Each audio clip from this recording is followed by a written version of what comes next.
Första tanken som slår dig. Har Oscar likat min bild på Javier? Nej, vilken kompis. Du likar alla hans poster, men han likar aldrig dina. Bryr han sig ens om att du är i Spanien? Så, stort beslut. Men det är dags att sätta dina känslor i fokus.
Det är nu det avgörs. 3 månader av dating. Det är plågsamt att se de där prickarna hoppa. Vad skriver hon egentligen? Det verkar bli långt. Nej, men vad fan händer? La ner nu bara. Skönt. Nu är hon tillbaka. Så länge det finns prickar finns det hopp.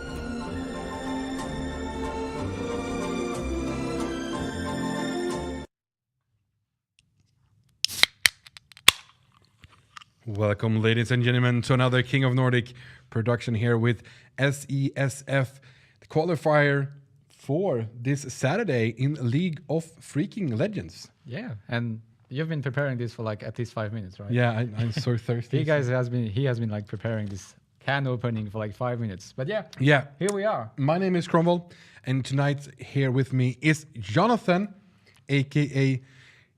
I don't even know how to... It's Hirosawa. Hirosawa, okay. Yeah. I was going to say that, but I was like, maybe he's French, so maybe it's something else. No, so I don't want to say it in the... Oh, forgot. It's actually a Japanese... Le nickname. Hirosawa. Yeah, le Hiro. If you want to be very accurate. Oh, shit. No, okay. Yeah. Yeah, but like... About that. So, we're here tonight. I'm just going to call it Hirosawa. Yeah, I'm not going to be correct in any way. Okay, let's call me Frenchy. I know that everyone, it's easier. Yeah, so I'm going to call you the French dude. Yeah. I need to get into the picture. I know I'm big. Thank you. Production was screaming in my ear. So this is going to be amazing. We're going to have some nice League of Legends for you guys tonight. It's going to be amazing. You don't know why? These teams has been battling it out all day. Yeah, I mean, like, so we are here tonight, like, to broadcast the IESF League of Legends qualifier number 12. The first one happened last Monday, and we broadcast this last Friday. So the team Group Squad actually secured the first spot for the offline qualifier event that's gonna happen this Saturday.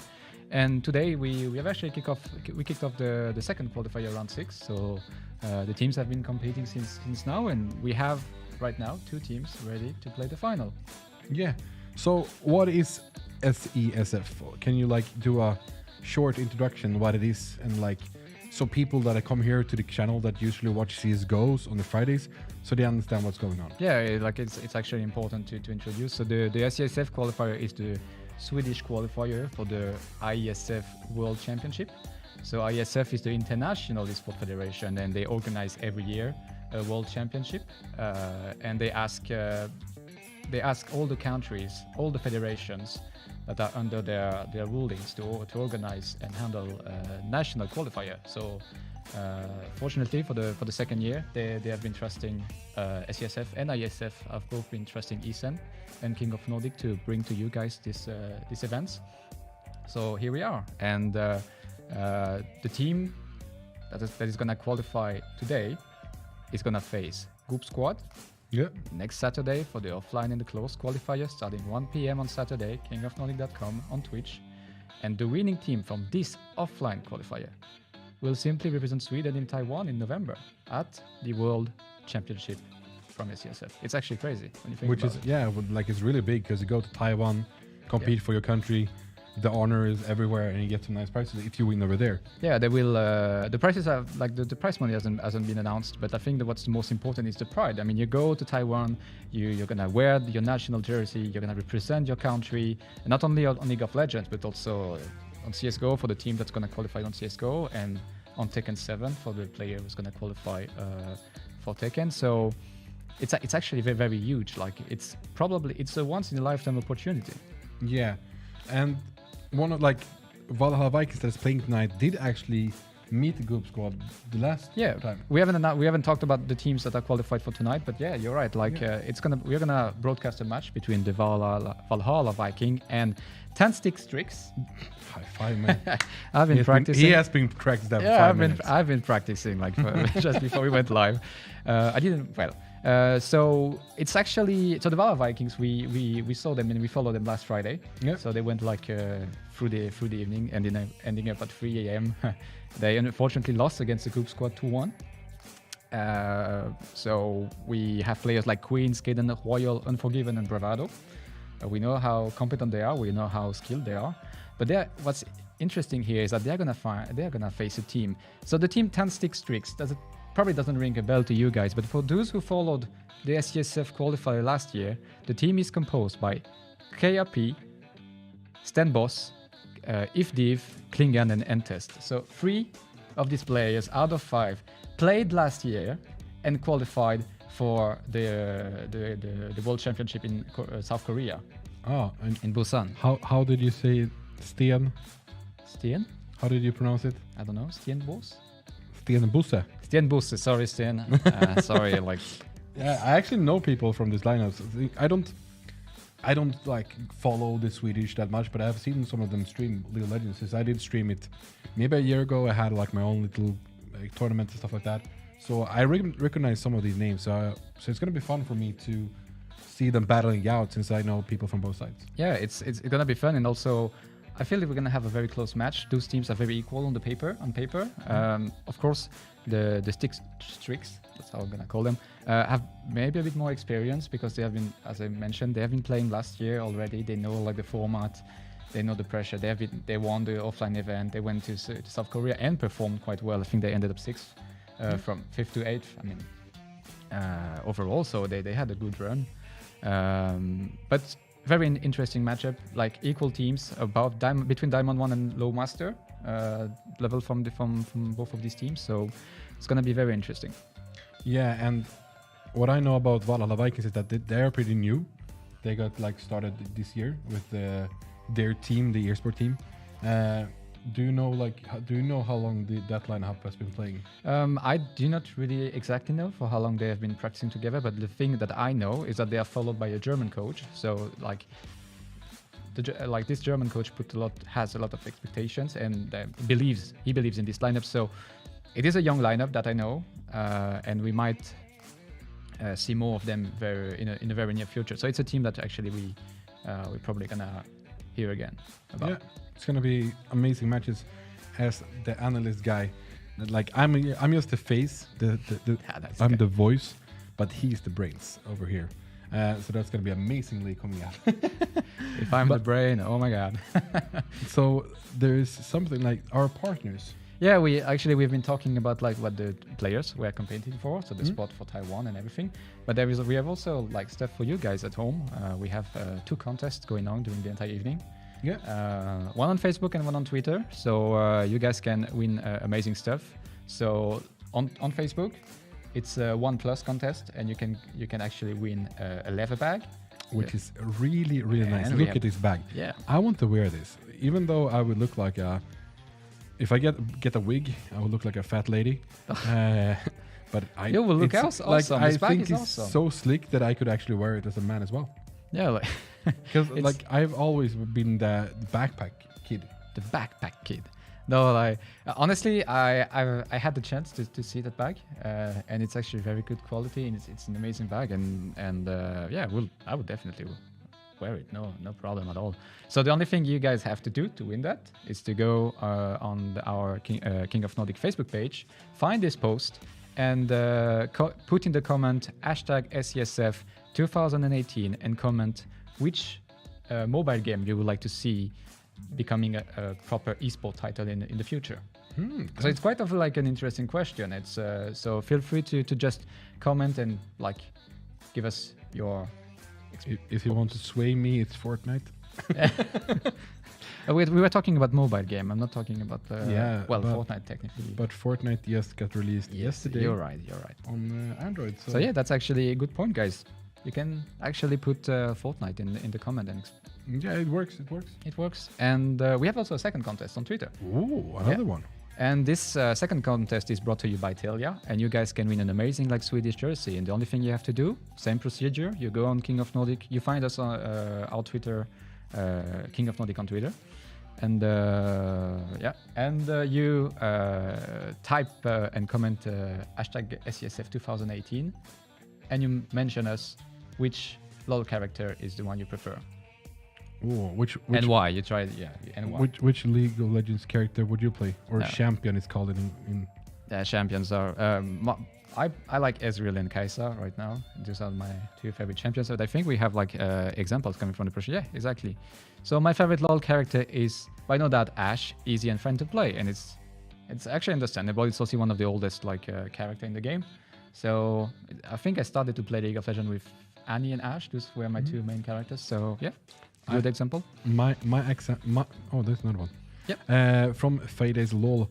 #King over #SESF 2018. Tag by far. There's nothing better than a Game Boy. A gem boy. It's actually a nice. That's actually a very nice tweet because Tariq plays with gems or gems in English.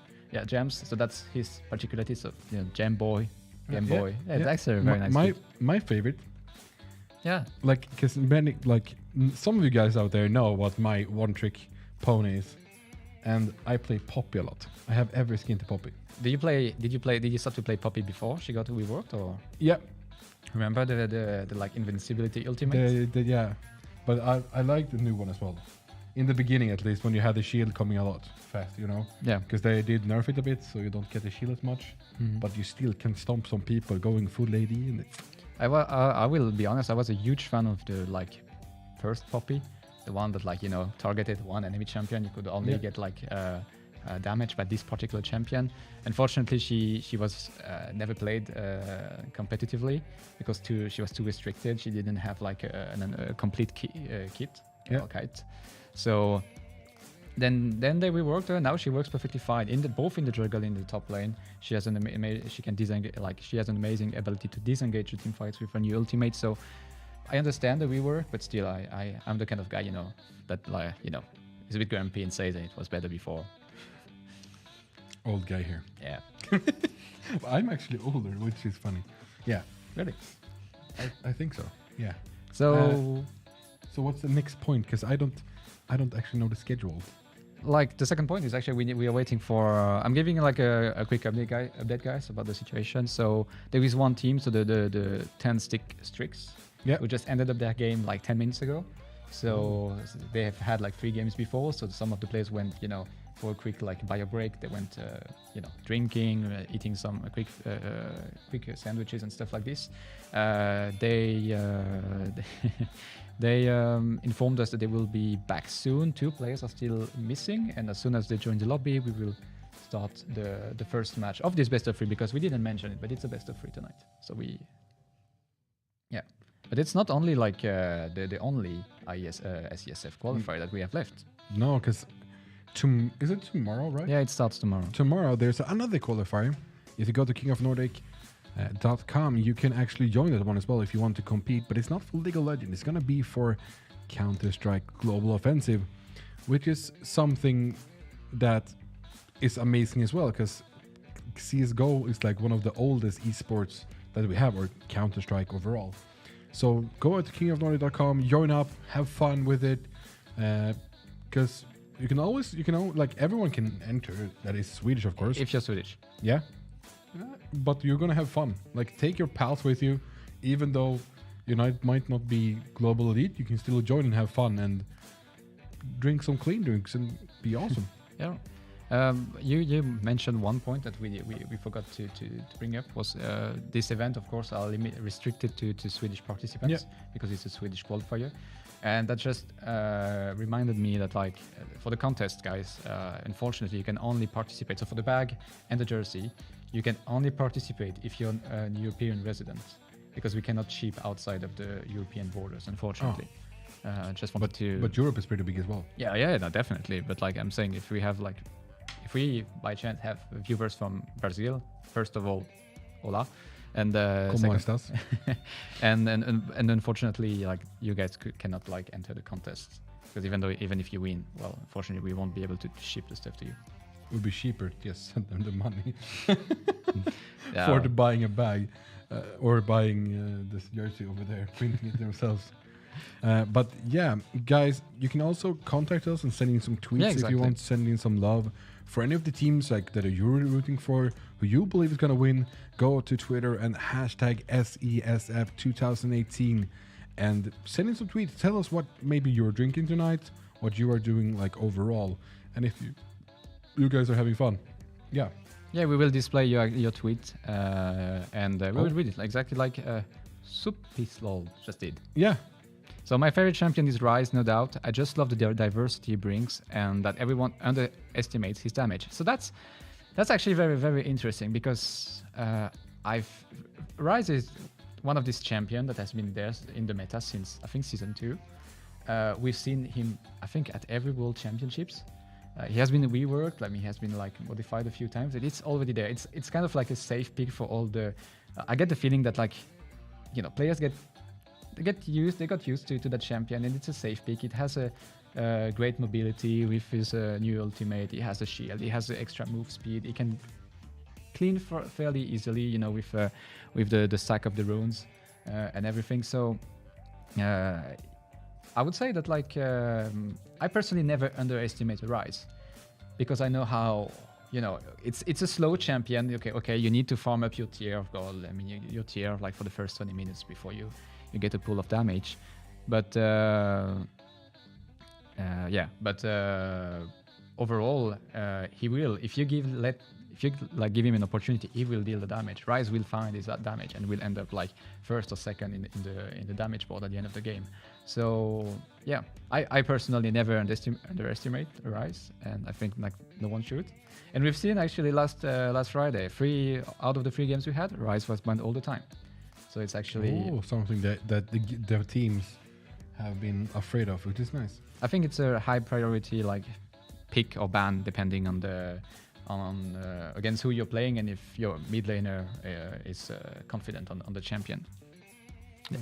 Everyone seems ready. So we're just gonna type to the teams. Seems like everyone is ready. The lobby is full, so we should go in within a second. Yes, we're entering the draft. So the blue team, so Valhalla Vikings are actually starting first pick, first ban on the blue side. Yeah. So we'll see how it turns out. We discussed this. We discussed it last Friday. How important this draft phase was. We've seen the group squad. I would say outdrafting the Valhalla Vikings on the first and the third game, which led to 2 very quick games. So we'll see how it goes right now. So the first Gragas is the first band that's coming out. Yeah. Then we have Taric coming out straight afterwards. Both are tanky champions, not gonna lie. Yeah, it's and Taric benefited a quick small buff a few patches ago. First time for Gragas, and actually I'm a bit surprised by the Ari ban. Maybe a targeted ban towards the mid laner of the stick streaks. Sorry guys, 10 stick streaks, yeah. And the Draven again. Yeah. And we can see that we have another Auric ban coming out, and then a Draven. I believe it's pretty interesting, and then a Rakan as well. A lot of crowd control getting removed so far. Yeah, and the Draven, we've seen Draven getting banned 3 times last Friday as well. So I think that Unforgiven has a pretty solid Draven. So the ADC from the Valhalla Vikings. So I think once again it's really a targeted ban in the situation. We've seen Draven coming back in the LCS and in the meta as well, and Akali, yeah, that was a new wallpaper, right? Sorry, That was a new graphics for her, right? Yeah, she has been actually reworked like a month ago now. So we've seen her. She has been played by the by the Goose Squad last Friday on the top side, and she with crazy amount ending up first damage of the game, top damage of the game. So it's not a surprise. We see the Varus first pick, and that's something I would like to mention as well. Last Friday, Varus first pick twice. Yeah. First pick 2 times in a row, and then banned the third game. So high priority on the Varus. And then you see Ash coming in as well for the other team as a ADC for them. Yeah, it's nothing you can really do to counter a Varus. I mean, he's gonna have the safe ability to, he's gonna be able to farm from long range with the Q, and he's gonna have the hard engage possibility with his ultimate level post level 6, and he's gonna find his damage that game once he completed these attack speed items like the Runan or the rapid fire cannon. So how do you counter that? Well, you take Ash, who does approximately the same thing, like safe like farming distance, a huge like a hard engage possibility with ultimate post 6, and you couple it with Morgana, Black Shield, binding, ultimate. Yeah, you have a full kit of. So she can run away because he doesn't have too much of a disengage. So she's gonna get help. This lineup will will try to abuse the low mobility from the Varus, but we can see that Varus has low mobility. Let's put like a strong tank champion that could actually disengage for him in the bot lane, and Arista got picked. Yeah, and then a Kha'Zix coming in for the jungle pick. Kha'Zix is if you get started really well with him in the jungle, you're gonna have such a hard time, because if you're the squishy heroes, you never want to be alone. Yeah, it's actually forcing now an answer from the Strix team, from the red team. We've seen Skaden playing it last Friday as well. It was kind of successful. He cheesed the enemy Graves level 1, managed to get his red buff and everything. So I think it's a comfort pick for Skaden here. And the Orianna mid lane, it's the third Orianna we see this qualifier. It's actually very, very interesting. I think it's also, of course, huge engage possibility with the shockwave, kind of like a safe laning phase. And I mean, blind picking Orianna mid lane on the red side is quite safe. You're gonna have you will have a decent laning phase no matter what. While we haven't been focused too much on the banning. So Camille, Aurelia, Cassiopeia, and Zoe got banned. So high target after the Orianna pick, the Strix decided to target the mid laner of the Valhalla Vikings with 2 solid bans. We know that Royal can in place, Zoe in place, Cassiopeia. So trying to push him to enforce him to play a champion is maybe not super confident on. I think LeBlanc is still open. And Evelyn. That's interesting. I don't think they can pick now. Yeah. But the Janna is also it's even more interesting. Jungle again? No. A cannon. There's gonna be top lane. Yeah, they can see it. But we've seen cannon supports recently in the LCS and in the Brazilian, but with an Alistar, it's obviously. Yeah. And the Syndra. So cannon's gonna be top lane. Syndra's gonna be in the middle. Kha'Zix jungle. Varus is gonna be ADC, and the support is gonna be Alistar. There we have the line. I believe in that lineup because it's pretty much cover control. Varus is gonna have a good time behind back, and if 10-6 wants to, I'm gonna call them TSS. Yeah, let's call them TSS. You're right. Because if they push in and go hard, Kha'Zix can come from behind and remove the ADCs very well. So it's gonna be interesting. And Maokai coming in as well. Yeah, maybe TSS or TST. You're right. Tanned, stick, Strix. No, TSS. TSS works just fine. Yeah. So yeah, they were the TSS team thought. Of course you have the Ashe, you have the Orianna, but these 2 champions needs a front line. They need a front. While we have our production team doing some good stuff. They're trying to communicate with us. No, but the tricks. Yeah. Okay, you listen. Let's play. Please, let's please our producer and call them TST. Okay? No, it's you want to know why? It's not Strix. It's tricks. It's matches tricks. 10 sticks, tricks. Yeah. the TST teams. So they pick the Orianna, they pick the Ashe, and we talked about like the Orianna has this huge engage possibility coming from the shockwave. We have the same for Ashe, but you need these two champs needs to be protected by a strong front lane because they are rather squishy, and Ashe is gonna need like time and several auto attacks to get like to stack up her attack speed and to find her pool of damage, while Orianna needs, like, she can engage by herself, but that's at huge risks because she can be easily punished. But while if you put your ball and your sphere on a tank that goes in, it's easier. You secure like an easy engage that like deals a decent amount of damage and can secure like an entire team fight. While on the other hand, we have a team that's a bit squishier. Alistar is the only real front lane, but we know how strong and how tanky an Alistar can be. Strong engage possibility, of course. I guess that Kennen is going to build Protobelt Zonia, ultimate, followed by Varus, ultimate, with several stun. Syndra will have the possibility to blast down a champion. Probably, I think she's going to try to find her damage on the Orianna and the Ashe, the H, of course. Same for the Kha'Zix. So two different different drafts coming up, but overall equal. The early game is going to be crucial for both teams. Maybe even more for the Valhalla Vikings, because if Kha'Zix doesn't find early kills or early damage, if he cannot stack up, same for the Kennen, then their team fight comp will be. They need the damage. Like they need to have the damage output straight away. So I believe that you are telling the truth, that they need to get some. Of course, I'm telling truth. Of course, I'm French. Hello, my baguette. But I believe that they need to get the money fast to be able to make something happen in this game. So you are 100% right. Yeah, the Kha'Zix we'll see if that Kha'Zix has an early impact like he had last Friday. Once again, he managed to steal I think it was the 2 first red buffs from his opponents. So after 15 minutes, he was 2 levels ahead of the Graves. So he had a huge impact in the team fights. I think he even leveled up his his jump after passing 6, so he had the possibility to chase and to jump after each kill or assist. So he was very painful for the opponent. We'll see if he's gonna have the same kind of performance tonight. If he gets 2 levels ahead, it's going to be hard for the ADC. It's going to be like when he comes in with ultimate, jumps on you, kills you, runs away, jumps away. I'm getting nightmares.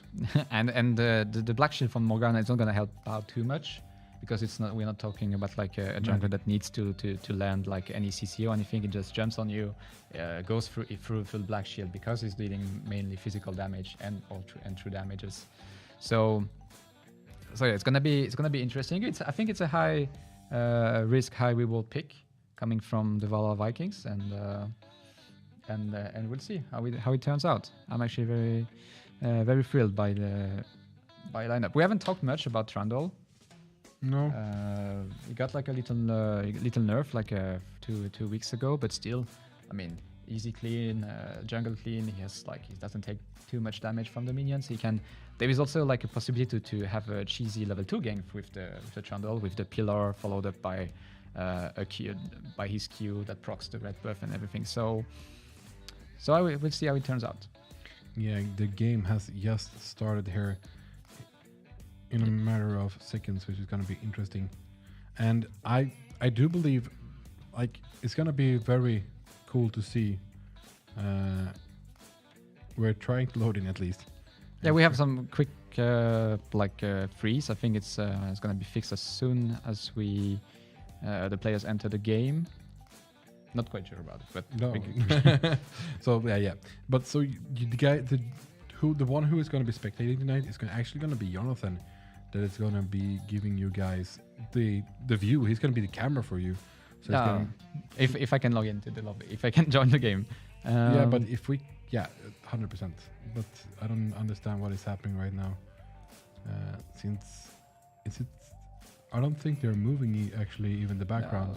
Like the game is actually completely frozen right now. Yeah. So we need to figure if it's like coming from one of our spec machine, or if it's just like a in-game lag. I mean, we know that like unfortunately we don't have access to tournament lobbies provided by Riot, so might have some small difficulties, but it's gonna be fixed. And I mean, last Friday we actually missed the first 60 minutes of the game, The first 60 minutes? yeah, we had like, but that was because the CS tournament was taking very long. Fortunately, we don't have these restrictions tonight, so we could actually jump in the game instantly. We're just trying to fix the freeze, because I think that the players, if I'm not mistaken, are in the game and it works fine for them. And yeah, we got it confirmed. So we're just working on getting these quick issues fixed. Maybe we're just gonna have to retry to relog into the lobby. Yeah. Quit the game and retry. Okay. So it's sometimes stuff happen, and since you're saying like we don't have tournament lobbies, so that's why it's a bit harder for us. Yes, because those are like made for doing competitive play and stuff like that. So we just need to try to reconnect to the game and see if we can get in and watch it. Yeah, we're sorry about that, guys. But like, once again, we might have missed like the first 3 minutes of the game. Hopefully not the first blood. Hopefully not. That background, oh my god, that ass though. Okay, I'm just gonna watch it. No, it's a kid's show. Yes. Yes, it is. Oh, like Grunwald was just like. Yeah, I know what I'm gonna do afterwards. Okay, we're trying, like we give you like the informations live, guys. So we have been retrying to connect to the lobby. So we are currently in the waiting screen, the loading screen with like so. But I can say that Valhalla Vikings is actually winning in the skin race. Oh yeah, that's because Trundle is not using one, but Alistar is actually using Inferno Alistar, and all the other one are blue. So Alistar is losing it, and now we're in game, and we can see it.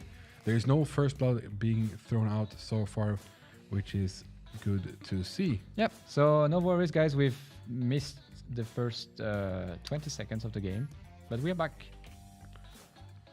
So here we go. Yeah. Production can switch in game whenever. Yes, here we are. So there we go. Now we're inside, and we can. There's nothing different. The only difference is 100 gold for Valhalla Vikings so far. If we look at the CS count, we can see that Ash is actually having a better time in bot lane, and in top lane, Cannon is ruling, and the Kha'Zix is cleaning the forest faster than Trundle. Yeah, we can see like the Trundle has like a full CS lead. It's nothing major at the time. Trundle hasn't recalled yet, so he's recalling right now. Oh, he might go for the gank on the cannon, but the Kha'Zix is ready to counter gank.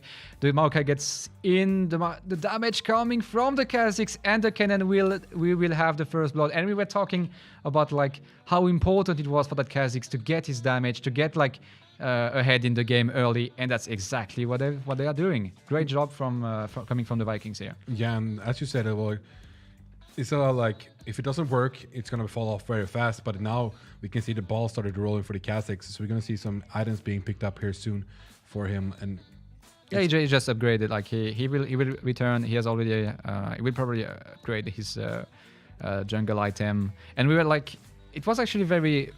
We've seen that like Trundle was here to counter gank, so and I even think that they were the first one triggering the Trundle was on spot on the top lane first, but because of the damage coming from both Cannon and Kha'Zix, like they just couldn't match it. Yeah, Maokai doesn't have any like defense items so far. He only has some HP up and no, he has a corruption power to help him like. Holding the lane versus a cannon, which is a smart choice, which is the normal choice, I would say. But of course, when you have a Kha'Zix and when you have a cannon, like level 3 on your face or level 4, like there's nothing much you can do. You can trigger your potion. It's not gonna heal you enough to protect you from all the damage coming in. So great job from the Vikings. Yeah, and if we take a look at levels, we can see that actually mid lane has the Orianna has a little bit of an XP lead from the Syndra, and if we take a look at the top lane, it's the difference. No, in the jungle, I mean. Trundle is on level 4, but Kha'Zix is level 5 already. Yeah, so that's very, very strong because the Kha'Zix had a successful gank top lane and he's still ahead in the CS, so huge advantage. I think he's already like a level ahead of the Trundle, so it's gonna be tricky and difficult. While at the same time we've seen Maokai trying to trade the cannon, but it's at that point in the pure 1v1. I don't think that any of this champion can take the advantage. While we see that the binding from Morgana is landing on the Varus. But pretty much like of a standard trade bot lane. Yeah, great binding and getting the damage with damage over time as well, which is always nice. When you can land both. Sometimes you can't reach with the other one, but it's going to be nice to see as well. Both level 6 in the middle right now as well, so we could see an all-in come from Syndra soon. I don't think Syndra has neither the mana nor the damage really to down that Orianna from full life to 0 right now, because of Orianna's shield. Her shield increases her magic resist at the same time. So I don't think Syndra can take her down. But after she completed, I don't know if she's gonna start like Luden Seko or not. But after Syndra has completed her first item, then that's when the full burst potential will be released.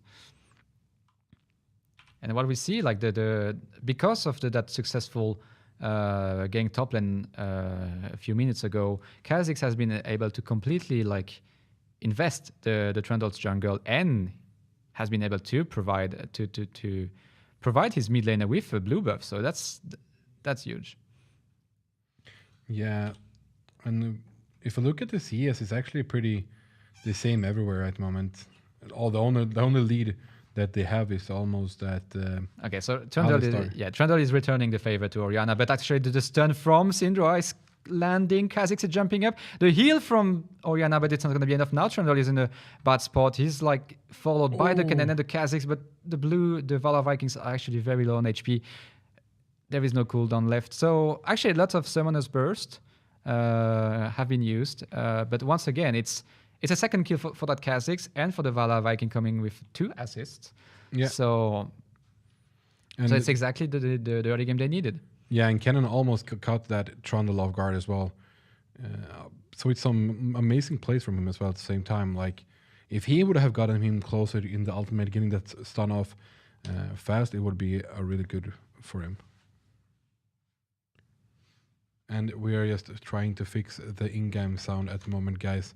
That's what's happening now. We've got informed, guys, that you might not hear the in-game sound. So we are just working on a quick fix because we know how important. Actually, it's very important to be able to hear especially the pings coming from both teams, to even for us casters to really understand if if a team is aware of a gank coming, or of the positioning of the jungle, or if there is an objective that's targeted by any of the teams. So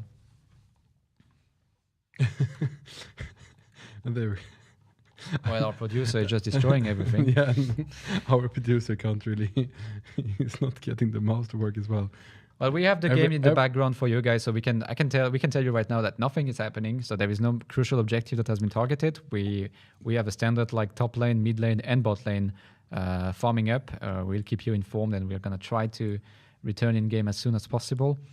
And something that we can see as well, both teams has pretty good ward vision on to the Drake at the moment. So both teams are looking for trying to get that as soon as possible. Yeah, it's going to be the first main objective for both teams. I mean, it's a Cloud Drake. Yeah. So in my opinion, an important Drake, especially for the Team Valhalla, because having a Kha'Zix and a cannon buffed by some extra movement speed is always better for the engage, especially for the cannon. So yeah, it's probably going to be the first main objective coming from both teams. While at the same time, we still have some sound issue. Yeah, we're trying to get it out for you guys as soon as possible. Our producer is just shaking his head. He doesn't. He's trying every corner, every crevice to try to fix the problem, because it's starting to smell burnt in here. So It's still 2-0 in the game. So it should have been fixed. Yes, we have the song. Amazing. There we go. And you can thank, guys, our main producer, Emil, tonight, who fixed that for you. While we have... it's perfect. We just come back exactly when something is happening. We've seen that Oriana that went a bit too deep to ward. You were talking about how the Drake vision was important, and Oriana wanted to clear some vision for her team, got caught off guard by the Alistar and the Syndra. The Alistar has already completed Moby boots, so... Oh yeah, so he can move around very fast. And something that I did enjoy seeing there is that the Alistar has started to roam as well and letting the Varus go for some farm as well by himself, since he can stand further back and getting that, as you said before, which is huge for him. And now Valhalla Vikings actually going to get this Cloud Drake, so the movability will going up through the roof. And everything is going in Valhalla's favor in this early game. I mean, we've been talking about the huge impact of that Kha'Zix early game after he found his 2 first kills. Being able to catch off guard the mid laner of the TST team was huge as well. While at the same time on the top lane we have an engage around the Rift Herald, and once again the Kha'Zix end up ahead. It's the Rift Herald is actually focusing the Maokai. I don't know if the Alistar is on his way in the Syndra as well. It's just too much. It is too much to handle for the TST team, and we have a pause coming in. Yeah, and I think actually that TST wanted to actually get that Rift Herald as an advantage into the game, but since they didn't get anything, they couldn't go for it all the way.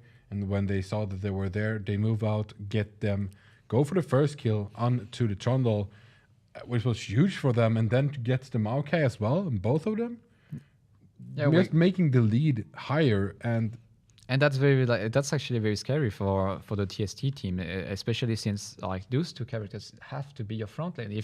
If your front lane gets annihilated by the enemy's front end, which is 2 assassins, it's actually a bit scary. But at the same time, I mean, Maokai and Trundle will get tanky no matter what in the late game. If that game goes to the late game, they will find that tankiness and they will be that front end. But right now, it's not working out. You've been mentioning the Valhalla Vikings securing the first Drake.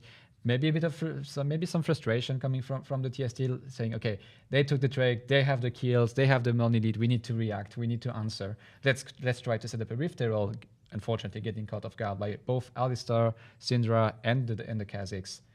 Kennen was there as well. Yeah, so it was only Varus who was not around, right? Yeah, he's still standing bottom, and that's what we discussed about. Sorry. Yeah. The Varus has the capacity; he can be left alone in the bot lane because he can't farm. He doesn't need his Alistar to be constantly 24/7 around him.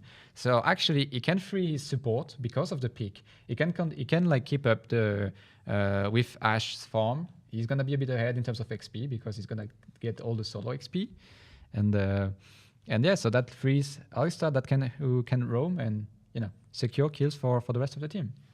Yeah, and as we saw before as well, even though they know that Alistar was in the mid lane, both Ashe and Morgana was standing further back in the lane. They were not on the minions trying to poke him, trying to get the damage in.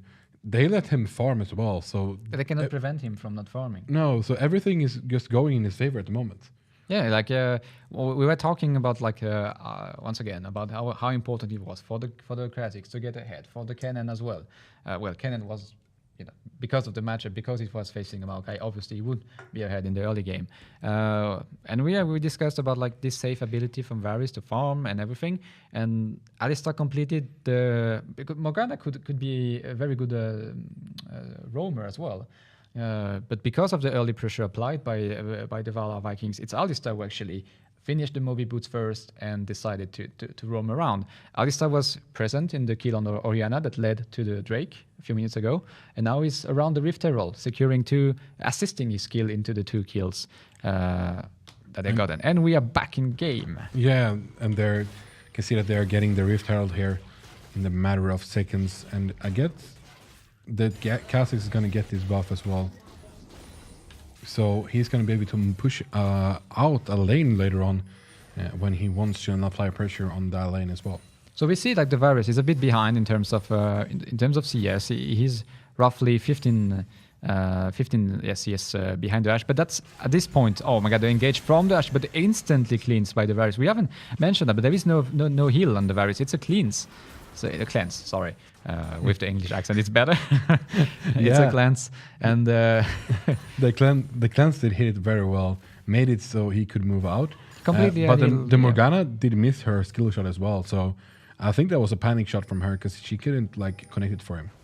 Well, it went too far. Like the arrow from Ashe like landed on the Varus head, but just instantly cleansed, and you get that extra move speed instantly after the cleanse. So might have helped the Varus, and he also has of course the buff from the Cloud Drake. So yeah, no follow up from the Morgana, leading into a safe Varus. And he also have Mercury boots. We haven't like pointing this out.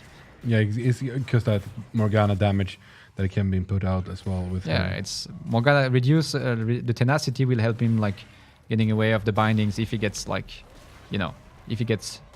shot and it's the first tower coming from the Vala, but then engage coming from the side from the Maokai.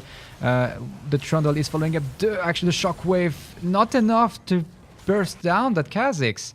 They invested everything into that fight. Yeah, and the Lothar tower, they did move all the way around. Both top lane and bottom lane is getting pushed at the same time, so they're losing a lot of this, but didn't gain anything. Alistar was actually standing in between as well under that fight between all of them, but he decided to go on another way around because he felt that he was going to get punished for it. We can see that Morgana is clearing up some wards. Actually leaves that so Ashe can get some extra cash as well. No. What did she... Oh, they're trying to... Interesting on seeing, because I don't think that they know that Varus is here as well. They're actually teleporting in now, since they think that the Varus has backed off, and Kha'Zix is actually going to be starting moving up here soon as well. Oh, now he shows himself, so he can't really catch them off guard. They have a lot of wards in the top forest of the blue side as well, so the red side will see when they are pushing forward. Yeah, well, so actually the Alistar change is someone to get the TP to be able to come faster on lane to support his Varus. And just to quickly return to the mid fight, I mean, we've seen the flank coming from the Maokai. We've seen the shockwave land hitting like 3 players from the Vala Vikings, but it was still not enough to burst down any of the Vala members, to be honest. So right now, the TST teams, in my opinion, they need to slow down. They need to they need to form up, and they need to be patient, because if they force a fight right now, they won't win. I mean, they will lose the team fights, the 5v5 or the 4v4s. Yeah, I believe so as well. But if we look like the Maokai pressuring the ball lane, even though Ken has one kill, we can see that Maokai is the one who's putting pressure onto the bot lane at the moment, because he's pushing into the tower all the time now. Yeah, he's pushing in. He has secured like the first spiritual. I don't know the English term of that for that item. I'm sorry, but that provides him like an extra pool of HP, an extra pool of magic resist, so he can stand that cannon a bit more easily. And he still has the pot, so he can pot up when he gets some HP left and back or some mana. So, but he pushes back the cannon, but cannon still he keeps up in terms of farm. It's exact equal farm between those two top laners. So yeah, so an equal matchup, and that was what we could expected from this matchup. But we see the Trundle trying to. The Trundle is really trying to find an opening, but right now it hasn't been successful. Be careful, Alistar has been going a bit too deep, but yeah, he hasn't proc his ultimate yet. The engage from the Maokai, the TP in from the cannon. The Maokai is in deep trouble. He needs to escape this. He's not going to have the tankiness to handle four players from the Vala Viking, and it's a 6-0 lead in kills for the Vala Viking. The second tower bot, and he's gonna fall. The TST teams might be able to equalize top lane. Yes, they equalize top lane with the top lane. It's a 1v1 1 for 0 in terms of kill, 1v1 for 1 in terms of tower. But they're actually 15 minutes into the game soon, and they are 0-1 they got their first kill onto this Syndra there that was caught off guard, going out, trying to ward as well, going for that Orianna, as you can see on her HP. But they're actually only in lead by 2,000 at the moment because of that kill in the towers. And they're actually going to lose another tower onto the top lane here. They didn't like answer to this push, so they're getting another one, and the gold lead is starting to shrink at the moment. Yeah, it's actually very well played. So we unfortunately we missed the fight mid lane. Like Syndra got caught off guard by the Trundle and the Orianna, which gave room to this Ashe and this Morgana to push the top lane. Like they actually got sorry. They actually managed to push the tier 2 towers on the top lane, equalizing the goal difference. So the Valhalla Vikings are only sitting on the 1.7k gold leader at the moment. But we've seen as well that like Kha'Zix and could secure the first Infernal Drake of this, the second Drake of this game, but the first Infernal. So yeah, Infernal is like the damage boost. It's always awesome to have because it's gonna always help you out. And if you look at the CS, the CS is actually pretty even on both sides at the moment. If you take a look at it. Yeah, it's an equal like farming matchup. The Varus actually is a bit in the lead, 10 CS in the lead, but that's not relevant enough at the moment. So yeah, like Orianna has almost a 20 CS lead in the middle lane, but the Syndra has been roaming a bit more as well. But overall we have an equal matchup. So yeah, I would say that the game is pretty even at the moment, even though there are 2k in front. No, 1k in front. I would say it's pretty even at the moment. Yeah, it is pretty even, and what's going to be crucial is going to be the first 5v5 team fight. Yeah, I think Valhalla Vikings they are right now in the stronger position. They have this Kha'Zix that has like incredible amount of damage. The Syndra has completed Luden's Echo item, and the Varus has also completed his Blade of the Rune King. So we'll see if they try to force like a team fight soon, because they need to secure that lead. In my opinion, they really need to secure a strong lead right now before that Maokai and that Trundle starts to become really tanky. Yeah, and so they can't get through the front line will keep them out, so to speak. Yeah, exactly. They're removing a lot of vision from the red team as well. They're doing a tremendous work getting all that wards getting removed, and Ashe is actually backing off a bit here. But there could be a team fight coming in. We can see an Ashe arrow coming in, but misses. We have a TP as well. A flash coming out from the Kha'Zix, trying to get moved. He still has his jump up.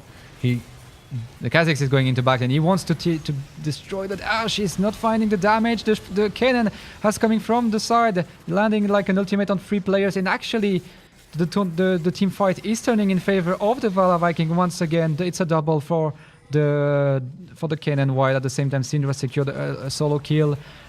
It's that Trundle doesn't have the tankiness nor the damage, and it's an ace coming. It's an ace from the Valhalla Vikings. I was just talking how important it was for them to find these 5v5 team fights right now, especially with all the damage they had, and they found it. I think the TST team have been maybe a bit too, let's say, optimistic. Yeah, they forced it. They tried to engage, to hard engage that Valhalla Vikings lineup. Yeah, but the counter teleport from Cannon, like he just teleported straight afterwards, trying to come back off. Then Alistar rounds up at the same time as well. That was a great response from Valhalla Viking as well. TST could not answer that, and now they're actually behind with 6k, so they lost 5k in that fight. So they're going to be having a lot of trouble in the next fight, and they have Baron now as well, which is a great buff. They're going to make them able to push all the lanes. It's going to be really hard for TST to answer this at the moment. Yeah, and the TST, they don't have the best wave clear neither. They have this Orianna as well, but against this buffed minion, she's gonna have like a hard time dealing enough damage to tear them down. And we've seen like the problem coming from this TST lineup, because they invested a lot in the top lane. They copped like this Kha'Zix and this Varus of God. The Ashe unfortunately missed the ultimate. We've seen the TP coming in from the Maokai, trying to flank, using his ultimate, catching the Kha'Zix, both Kha'Zix and Varus. But the follow-up damage, it was just not enough damage to follow up. Yeah. Which gave time to Valor Viking to respond. The cannon had like enough time to TP and to flank. I'm not even sure if he used the TP to be honest. I think he just flanked, came from the side, landed the Proto Belt plus ultimate in the middle of three enemies. The Syndra had found like her a solo kill in the jungle in the meantime, and here we are, almost 7k goals later. Yeah, and we can. The Ashe actually used her ultimate onto Alistar in the mid lane, so she couldn't capitalize getting someone off guard here right now when they were going for the more defense and trying to catch someone off guard, which I believe is pretty hard because you don't want to hit a Ashe arrow onto Alistar because it's really hard to burst down when he's this tanky. Yeah, exactly. Like you don't really want to have to deal with like a super buffed cow right now, and and we've seen Kha'Zix playing very well as well. Like instead of trying to escape from Maokai's ultimate, he just went straight in and actually passed the Maokai in his back, trying to catch the backline of guard, and that worked very well for the Vikings.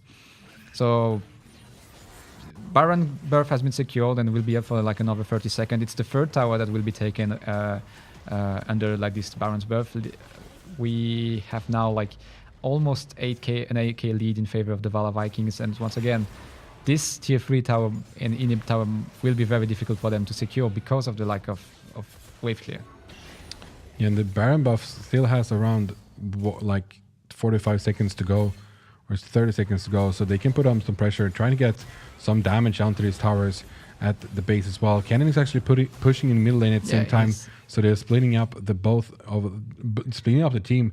So they need to defend in the mid lane at the same time. So that's going to be hard for them because I'm going to like miss out a tank to be able to stop from this big push in the top lane. And the TST team cannot send like the Maokai to try to prevent this cannon to push. They need to send two players, two of their champions to defend against it. So very great job coming from the Valor Vikings to split this entire TST team. And now Cannon is joining the party, trying to find a flank. No, there won't be any engage. The flash is not from Cannon. Is not yeah, and they just back off. The Baron buff did just go out as well.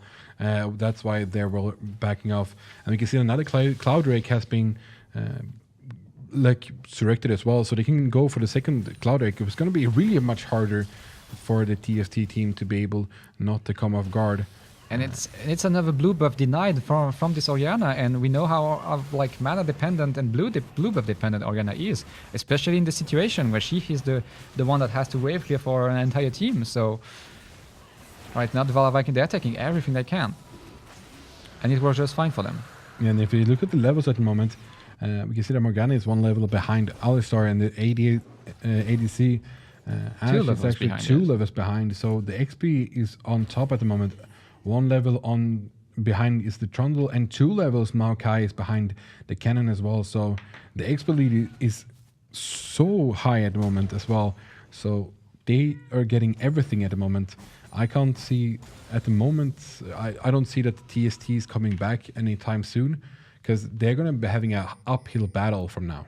And if they want to come back in this game, they will have to extend the length of that game, while at the same time, okay, I thought like Aish got engaged in the bot lane, but they're gonna have to try to extend that game as much as possible. But I don't think that Valor Viking it is in Valor Viking's plan right now. No, they just want to push. They want to keep the pressure on. They want to push that base in all lanes at the same time. Have that map presence, getting that ward vision, trying to see if someone is slacking off, trying to farm something into the jungle. We can see the Syndra up here in the top lane could get caught off guard here soon, but she's backing off when she sees that they are coming closer. She can allow herself to do this kind of split push, even though she doesn't have any TP or anything, simply because she's sitting right now on a double Cloud Drake as well. So if she gets the information soon enough, she can just back off to safety rather easily. So another like advantage coming from these two Cloud Rays secured by the Vikings. Yeah. And if we look at the lanes, the only lane that is middle lane right now is the mid lane that is like equal. The other ones are pushing both sides. So they need to push out a bit, trying to remove some of these minions before the minion waves becomes too big. Yeah, fortunately, like the Baron buff is now has been over, so it's makes it easier for Orianna and H to clean these waves. But the Baron buff will be up in 30 seconds again, and I think it's the next targeted objective by the Valor Vikings. We can see that they are targeting and putting a lot of focus on removing all the vision around the Baron pit. They've cleaned 4 wards within the past 20 seconds, so they are clearly preparing it. Yeah, and this is going to be, I think this is going to be the team fight. It's going to be like the big one for TST. If they want to come back into the game and get something out of this game, they have to win this team fight, or they have to push somewhere else. The Baron is just spawning. You can see it, that 4 players are ready for it. Cannon is actually standing between his tower and them as well. Cannon is ready to flank, and they want to force this TST team into this pit. They want to take the 5v5 fight. They know that like if they take this second Baron, it might be the end of the game. Are we gonna see the engage from Ash that landed on the Kha'Zix? It's great. It's actually well played. The Kha'Zix, unfortunately, is not gonna fall. It's gonna secure the Baron on top of it. Well played from Skaden. Incredible play coming from him. Surviving the damage, securing the smite, securing the Baron. And gets the HP up as well with the smite. So he went from like 10% HP to 50%. So they needed to back off. They couldn't like try to catch him off guard anymore. So now they're in a big trouble. Now they have the Baron buff. They can push forward. They have the mobility. They have the Fire Drake as well. So all the lanes will be coming through here. We can see that Kennen is going for the bot lane. We can see that Syndra is pushing for the top lane. So they're going to be able to push all the lanes. I don't think TST has an answer for this. It is difficult, and we've seen this time how the macro from Valor Viking is on point. Even though we have to say that Ashe landed like on the target that she was in the wild. At the same time, we just gonna see Maokai is getting caught off guard. He's gonna get stunned by the passive of the Alistar. And it's another kill come for the jungler of the Valor Vikings. Everything goes in their favor right now. Yeah, and that Blade of the Ruin King is just doing work onto that Varus. Like his health got removed completely, and he's still tanky if you look at the items that he has so far. And it's a 1-3-1 setup, like from the blue team. The Syndra is pushing top lane and cannot be denied. The 3 core members of the blue team is pushing mid and denying the red team from any kind of defense. Like Kennen has pushed the bot lane, has taken the third inhib as well, and he's gonna go for a hard engage. It's a flash proto bell. Ash just got annihilated. It's a double kill. No, it's a Syndra securing the kill.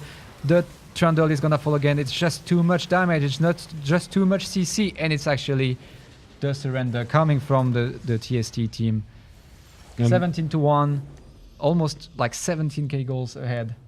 Very well played from the Vikings. And there was actually 2 aces in that match as well. In the end as well, you could call it ace. And they got everything in their hand. Like they got everything rolling. As you said, like if Kha'Zix didn't get any kills in the beginning, he would be left behind, and he did some tremendous work. Yeah, like they went into this matchup and they drafted this entire lineup, feeling confident on the fact that okay, we can put that Kha'Zix ahead. We will find the early pressure and the early kills and the early damages.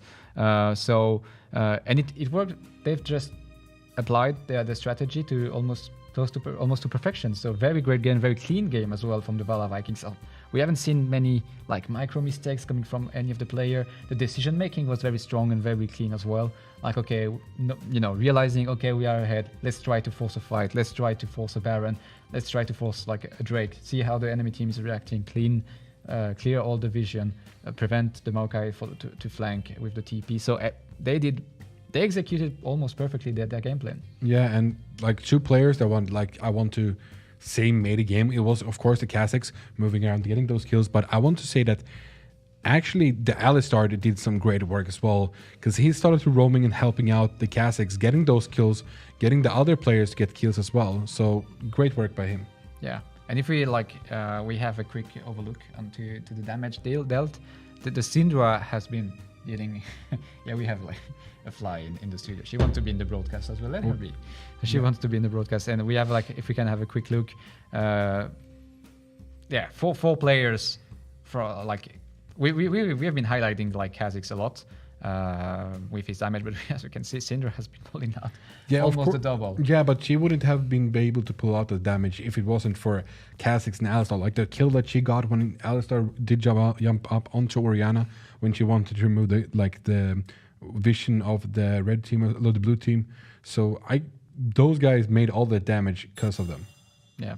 And I think if we can have a quick look at the overall over the vision score, the blue team has been pulling more wards, cleaning more wards as well. So 74 vision score. Yeah, 70, which is quite impressive for like because the game was only 30 minutes. Yeah. Long. So that shows also their dedication to set up like their game plan, trying to prevent the enemy team to get any kind of information about what's happening. So once again, very, very well played from the Valor Viking. Yeah. So that was the first game for you guys. Yeah, and we have a second one coming in a very short while. I think we have had like one of our from Britgun LOL, Kralex LOL team versus Div in King of Nordic. Who do you even cheer for in a situation like this? You cheer for us, of course. Yeah, of course. Cheering for me, Cheering Mary. Did you forget about me? Cheer for Cronky in the friendship. Yeah, we are always winning. We're on the winning side all the time. Yeah, obviously.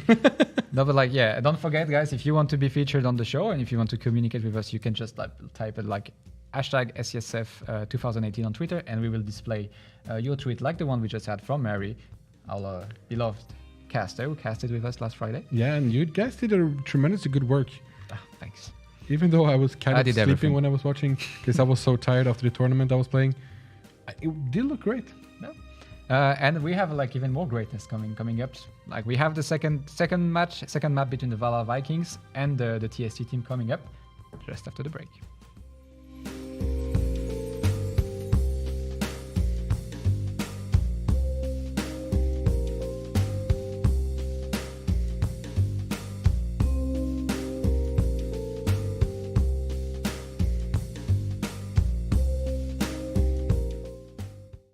Första tanken som slår dig. Har Oscar likat min bild på Javier? Nej, vilken kompis. Du likar alla hans poster, men han likar aldrig dina. Bryr han sig ens om att du är i Spanien? Så, stort beslut. Men det är dags att sätta dina känslor i fokus.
Det är nu det avgörs.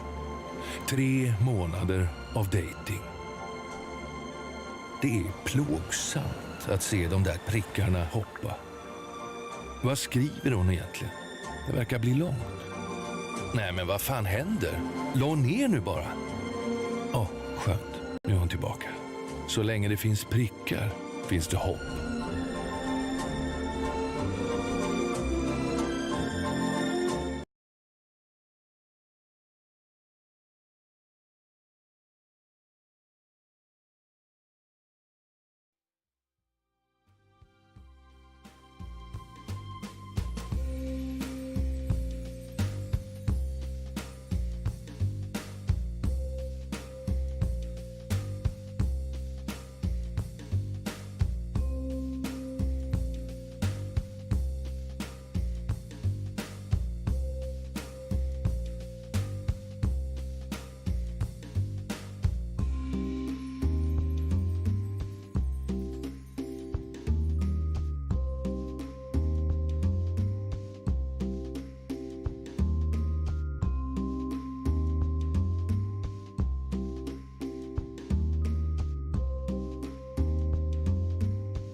Första tanken som slår dig. Har Oscar likat min bild på Javier? Nej, vilken kompis. Du likar alla hans poster, men han likar aldrig dina. Bryr han sig ens om att du är i Spanien? Så, stort beslut. Men det är dags att sätta dina känslor i fokus.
Det är nu det avgörs.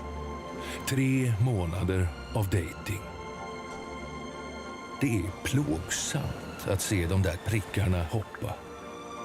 Vad skriver hon egentligen? Det verkar bli långt. Nej, men vad fan händer? La ner nu bara. Skönt. Nu är hon tillbaka. Så länge det finns prickar finns det hopp.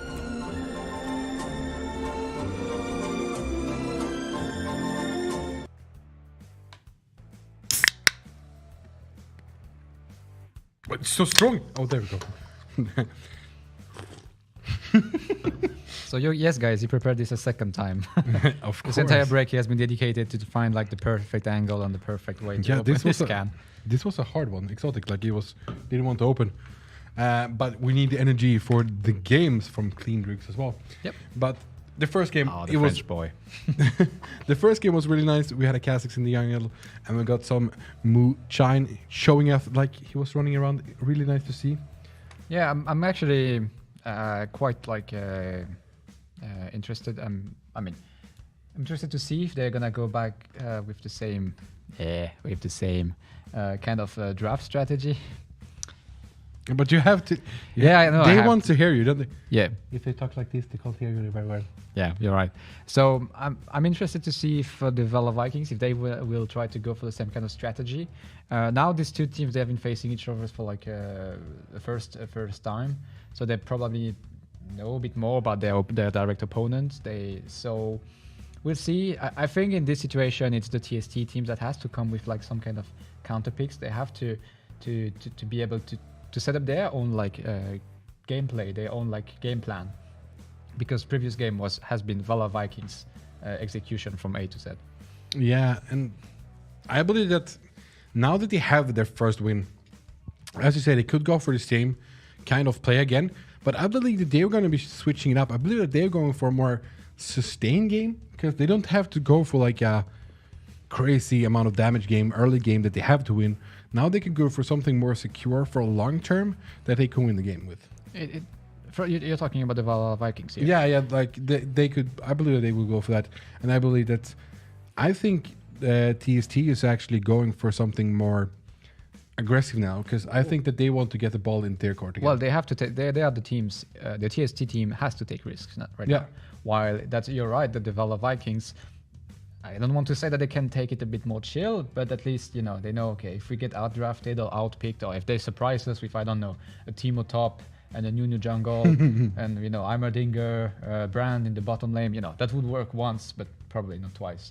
So we'll see what they have in their pocket. I think that we will figure like rather soon because both teams are getting ready. Just would like to mention before we go in game that like, of course, the contest is still going on tonight. Both contests. So if you go over to Facebook, we actually have a giveaway with OnePlus there. It's actually a leather bag. I actually, in the in the break, Jonathan actually showed me this bag, and I'm actually taking back what I said before. Taking it home. I'm taking it back. I want one now because I thought it was really good and sleek looking. And what you have to do is you have to go over to our Facebook page, and there you like the post. You actually like King of Nordic and OnePlus? Yes. No, you just go through King of Nordic. You like the post and follow us on King of Nordic on Facebook, and then you comment on the post. Yeah, and what you comment is which mobile game would you like to see in esports? And I gave an example answer of Fortnite because it just came out Safe mobile. Safe answer because, I like Fortnite. I'm one of those guys. I paid a lot money for one skin. Hashtag I'm stupid. I'm hooked on the game. But yeah, and then we have another giveaway on our Twitter from Telia where you can win the official jersey for the Swedish team, as you can see it here, which is looking very sleek. And if you win this, you can see when they are playing over there, rooting for them, giving some shout outs, which is going to be amazingly. And what you have to do there is go over to our Twitter, do a hashtag SESF 2018, like the post, retweet, and write what your favorite what League of Legends champion you believe in. Yeah, you prefer. You believe in as well, but you prefer. And it's actually like this. Like Flimmerian has been tweeting us, hashtag King of Nordic, hashtag SESF 2018. Marka caused one of my friend named her rabbit after that champion. That's actually very, very sad for the rabbit, because I mean Marka is a tree. So what kind of rabbit is? I don't really get it. Like, if the rabbit is watching us tonight, I feel sorry for you. Maybe he has tree powers. Well, who knows? Maybe he can throw saplings that explode. Yeah, like, who knows? Maybe you should try to invite this rabbit to the show, and it's like... what I see in front of me at the moment, I see a rabbit that is kind of like a druid that can like throw saplings and just like heals. Yeah, it's... Okay, we are going too far, and I think both teams are ready. Like, so the draft, we are gonna jump into the draft very soon. And thanks for the tweet, by the way. Don't forget, like, hashtag SESF 2018, tag us, and you will be displayed on the show. We will read out your tweet, and you can interact with us. Yeah, and I'm so hyped for the second game. I believe this is gonna be a tremendous cool game. I would love to see both teams going for something riskier. I would like to see Valhalla Vikings go for something risky and TST, because that would be something awesome to see. Yeah. So this time the TST, they have the first pick, first ban, and once again we see that Tarek, that gem boy, getting removed from the TST. So, and then LeBlanc gets removed as well, and that's Valhalla Vikings trying to remove something that could be like a curveball. Yeah, I mean, LeBlanc overall is a very strong champ in the meta right now. She has incredible like damage, like possibilities, capacity. She's extremely mobile. If you put like a LeBlanc in a player who's feeling confident with her, she's gonna find your backline and get to your carries and kill them. And once again, both Draven and Akali has been removed from the same team as well. As you said, Draven was a target ban, as you thought before, and then we can see Varus and the Rakan getting removed as well. So this time, like the Vikings said, okay, we actually don't want to take the risk to play against the Varus. Yeah. So we don't have the first pick. We analyze and we think that you guys are gonna pick it first if we don't ban it. So. Okay, we don't take that risk, we ban it off. Yeah, and Gragas is going to be the first pick coming out here. Still thank you here. We saw that he will get banned last game. I think that was a target ban as well. Yeah. But they're looking like they were going to be answering with a Shen. Yeah, Gragas is one of these champion. Like, no matter how many times he's going to get nerfed or anything, he's always going to be in the meta. No matter what Riot is doing. They want the belly, you know. They want the belly. You have the hard engage possibilities and, oh my god. Garrett getting picked. But... hold on your horses, guys, because we have been through this situation last Friday. Garen has been a placeholder for the Vala Vikings. I'm pretty damn sure it's a placeholder. We could actually technically open the little chat box over there. Yeah, and Garen is actually a placeholder for Kai'Sa. Placeholder? Oh yeah. So for those who don't know, don't know what the placeholder is, it means like Skaden in that situation, he doesn't own Kai'Sa. He doesn't have the champion on his account, so he couldn't pick it for his ADC. So he actually picked Garen instead, and told his opponent teams, okay, Garen, at the end of the draft, we are gonna cancel the draft and redo it, and the Garen will be replaced by a Kai'Sa. Ah, okay. So okay. Skaden doesn't have Kai'Sa, but his ADC wants to play Kai'Sa, so he picks Garen, inform his opponents, Garen will be switched to Kai'Sa just after the end of the draft, and then we're gonna go through the second draft just after the game. Ah, okay. Because I was like, Shen and a Garen, how will this work out? Yeah, that's placeholders are allowed. Like some of these places, we don't have like Riot accounts, so we don't have accounts provided by Riot with all the champions. Yeah. So they have to do with players have to do with their own accounts. Yeah. And, champions some people have almost all the champions. Yeah, I have all of them, but it took me a while to gather all the champions. It cost time, money, and effort. So yeah, for me it only cost money because I did buy most of them. So we have been focused on this Garen, but like coming from the TST team, we can see that Jhin and Tahm a very secure bot lane, very strong bot lane as well. The Jhin right now is probably a top tier ADC, and has with the support of a Tahm very. You compensate his lack of mobility with a Tahm that can eat you, like get you out of trouble and everything. A Graves in the jungle has been picked by the Valor Vikings, so another high damage jungler coming up here. And the second round of bans have started with an Ahri. Do you think that Chen will be top lane or go support? No, we've seen him going support last Friday. Yeah. So I would guess it's a versatile pick. You can play top or support, I guess. You could if you wanted, but now we have Graves. I mean, depend on what they. He could go jungle as well, but now they have Graves. So I don't. Yeah, but if you put Chen jungle, I don't see why you put Graves. So no. Yeah, Chen can play both. Right now, I think it's a safe pick because the TST haven't picked their top laners, so it's a bit of a wait and see. And believe that Janna is going to be the first pick here coming in from Valhalla Vikings, or Galleon coming in. Another very strong pick coming from the Vikings. The Galio, very safe, very mobile, huge post 6 gang possibilities coming up with his ultimate. So a lot of mobility onto the map because Galleon can as well move. He can jump everywhere as well as Shen can do. It's a lot of mobility, and when you think about it, this Garen is actually a Kai'Sa. How are they gonna? This Kai'Sa is gonna be unkillable. Yeah. This Kai'Sa is just gonna be unkillable. She's gonna be followed by a Shen. Shen can ult her. If that's not enough, Galio can ult her, and then suddenly you have 2 tanks peeling for your ADC. So and they only have the mid lane left to pick.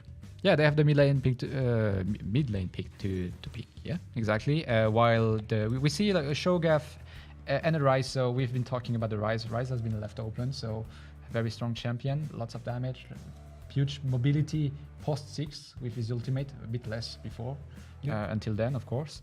And the Shogath probably to counter if you're looking for, they had to. This Shen pick has been so flexible that they had to put some to put a threat against it. They're actually. So the Shogath has been picked to actually enforce the Shen support, and the Gnar has been picked from the Valor Vikings to not to counter it, but to secure a. But who's mid lane? The Galio. Oh yeah. Galio is mid lane. I'm sorry, I was both, but now they're picking the champion and banning the same. They're just gonna ban random now. Yeah, they can ban. This is the moment where it's gonna be very quick. They're just gonna pick in orders, so we're gonna see. We're gonna have Shogath and what was the last? And Gnar. Gnar, yeah. Shogath and Gnar in the top lane. The jungle matchup will be Graves versus. We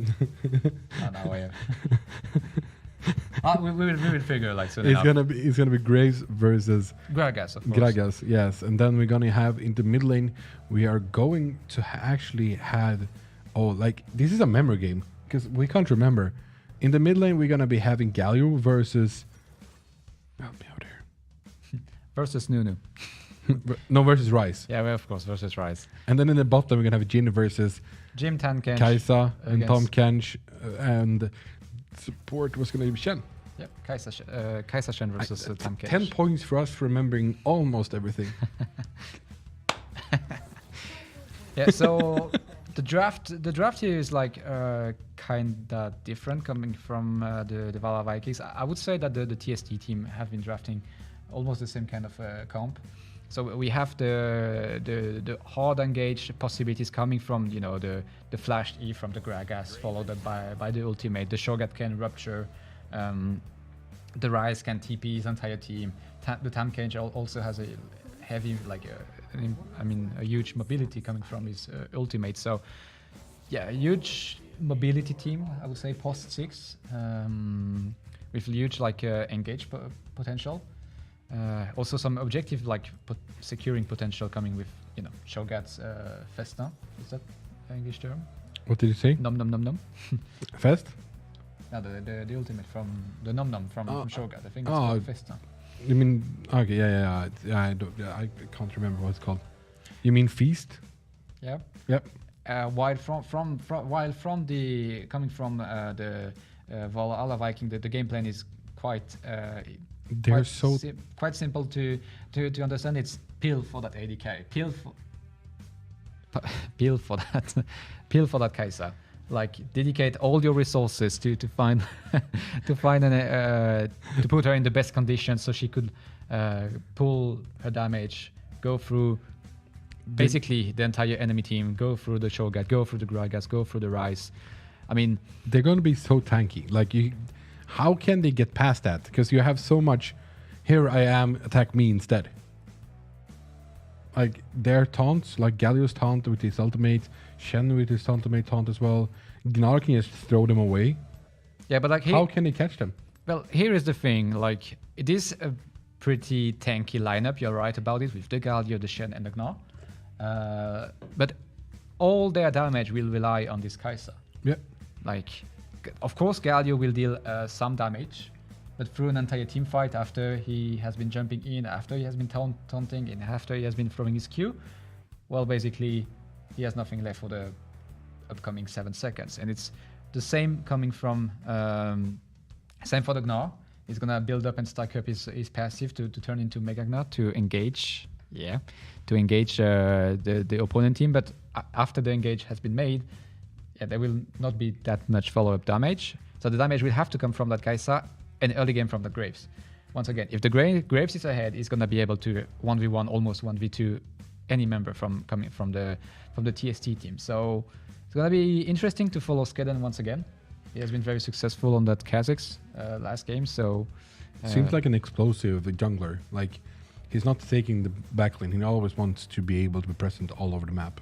yeah, it's that kind of champion. Like I personally don't play the champion, but I despite playing against, because no matter what, he can dash you in, he can blind you, and then he will 1 Q, 1 auto attack, 1 ultimate, and suddenly it's 1000 HP of you gone from your life bar. So however, like I feel like this TST lineup has the potential to counter it. The game, especially coming from the Gragas and the Rise. Shogat can also silence and rupture him. So if he lands his skill shot, he should be pretty safe. So once again, I really feel like everything is gonna be dedicated to that Kaisa. The sooner she gets a free items build, the sooner she gets level 16, the better. And if they cannot stop that Kaisa to scale up and to get fed, well, she's gonna snowball. Yeah. What are you doing? Not doing anything. It's like taking a toy from a child. I like it. So I did just stand on his pen, so he can't play around with the pen anymore. I'm sorry if I'm disturbing. You're making me really like I need to get like stressed out a bit. But yeah. So I'm just gonna turn with my. Okay, your pen is back. You can play with the pen. Don't turn. Yeah, I'm noting stuff down during the matches, so I need it. Yeah. But yeah, like it's. I think that the drafts are very equal this time. So For me, it's gonna be like Valhalla Viking wants the long game, and I believe that TST wants the shorter game. Well, the Jin, the Rise also it needs to stack up. You know, the Rise needs to stack up. The Shogat will have early damage, but you know, you also want the Shogat to be able to stack his fist and get like to this pool of 5,000 HP. You want the Jin also late game is pretty strong. It's gonna hit you with like critical hits around 800, 900 like that damage per shot. So you want to bring him to late game as well. However, like the Vala Viking, they have the tools to prevent that from happening. They have the tools to protect that Kaisa and to make her like almost godlike and unkillable. So it's we'll see how the TST is gonna answer to the Kaisa threat basically, and to the early game pressure from the Graves. Yeah, and if you take a look at the skins, like I love skins. I love to buy skins, as you've been hearing. Which team do you believe did win the skin battle? Actually, I didn't have much. I've seen 2 Galaxy skins, which are the skins I like the most in the game. So I think it's coming from the Kaisa.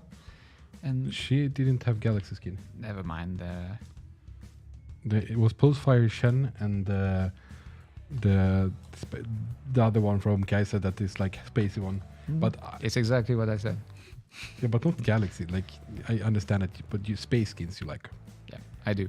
While we have actually the same kind of little in-game issue, so yeah, so we're gonna just try to refresh and reconnect, while at the same time we have another tweet coming from Britgun. Britgun is sending in a tweet at Ivy how do you spell it? Ivdiv. Thank you. He's actually one of the players, no? Yeah. But I can't say the name. Go on. Betraying everyone by not jungling Cardus with Predator. Prepare yourselves for a real in this game, guys. Hashtag King of Nordic. I would have loved to see a Cardus jungle. I know that it's a possibility. I know that like I've been through the like op.gg profile, and I've seen that that if Ava has actually played Cardus jungle a few times. So while we are just back in game, guys, we're just bringing up, and here we go. Yeah, nothing happened. You haven't missed anything. No, it's the first minute of the head. It starts now. The minions have started walking to the lanes. We were pretty fast at restarting this time, so you haven't lost 2 anymore. We can see that the first Cs are getting down. If you take a look at the buys, we can see that both in the mid lane has the pot as well to be able to sustain the lane longer. So yeah, pretty standard start in the mid lane, double corruption potion to guarantee like a subsequent to guarantee like a safe laning phase. While at the bot lane, both ADCs are going for the Doran blade, the Doran shield. No, the Doran ring. Sorry. It's kind of new. It's kind of new in the meta, especially after the little buff received from the Doran ring, and both of these ADCs have actually a few AP damages on her Kaisa, on her E, on her W, sorry, and Jhin as well. So once again, you get the HP, you get an extra mana regen and extra damage on your early spells. Yeah, and both actually bought pots as well. Both are having them. You can see that Jhin is actually leading in the farm so far. Yeah, well, the Kaisa should be able to catch up. She has like 4 minions coming from from this third CS wave coming. But we can see that Jhin and Tamkench are doing a great job trying to deny her as much as possible. The early pressure is for the blue team. It's for the TST, especially on this bot lane. Kaisa will need time and items to actually be able to farm properly and to engage the duo enemy lane, the enemy duo lane. And so far we can see that both teams are pretty good, but we can see that actually there's 100 gold lead. Not much, but there's something for the TST as well. So they have started. They are in the lead at the moment if we look at the gold wise. Yeah, they are, but like once again, it's not relevant. While at the same time, we've seen the Graves trying to get to that rise. There is no flash up. There is a dash up coming from the Graves, and he's gonna go back to safety. Not enough, like the tower does not able to land a second shot on the Graves. It's very well played. We've been talking again, once again, about, we've been mentioning how important it was for Skaden to find his this first, like this early pressure, these first kills. And once again, like the TST team hasn't been able to deny, they haven't been able to anticipate his gank. Last game he has been ganking top lane, level 4. This time it was mid lane. Once again, resulting with a kill with the king. Well played. But I believe that was important because he needs to help the Galio out because he's going to have a little bit of a hard time against the Ryze in the mid lane. Yeah, of course. Like as a Galio, you're a melee champ anyway, and you have to face that Ryze that can like stun you, stack the runes on your face, and proc it whenever basically you want. So lots of damage coming from the Ryze, making it difficult for you to farm to safety. So actually well played by the Vikings once again, and by Skaden, real understanding his like gank priority. This time it was his mid lane, and he did it to perfection.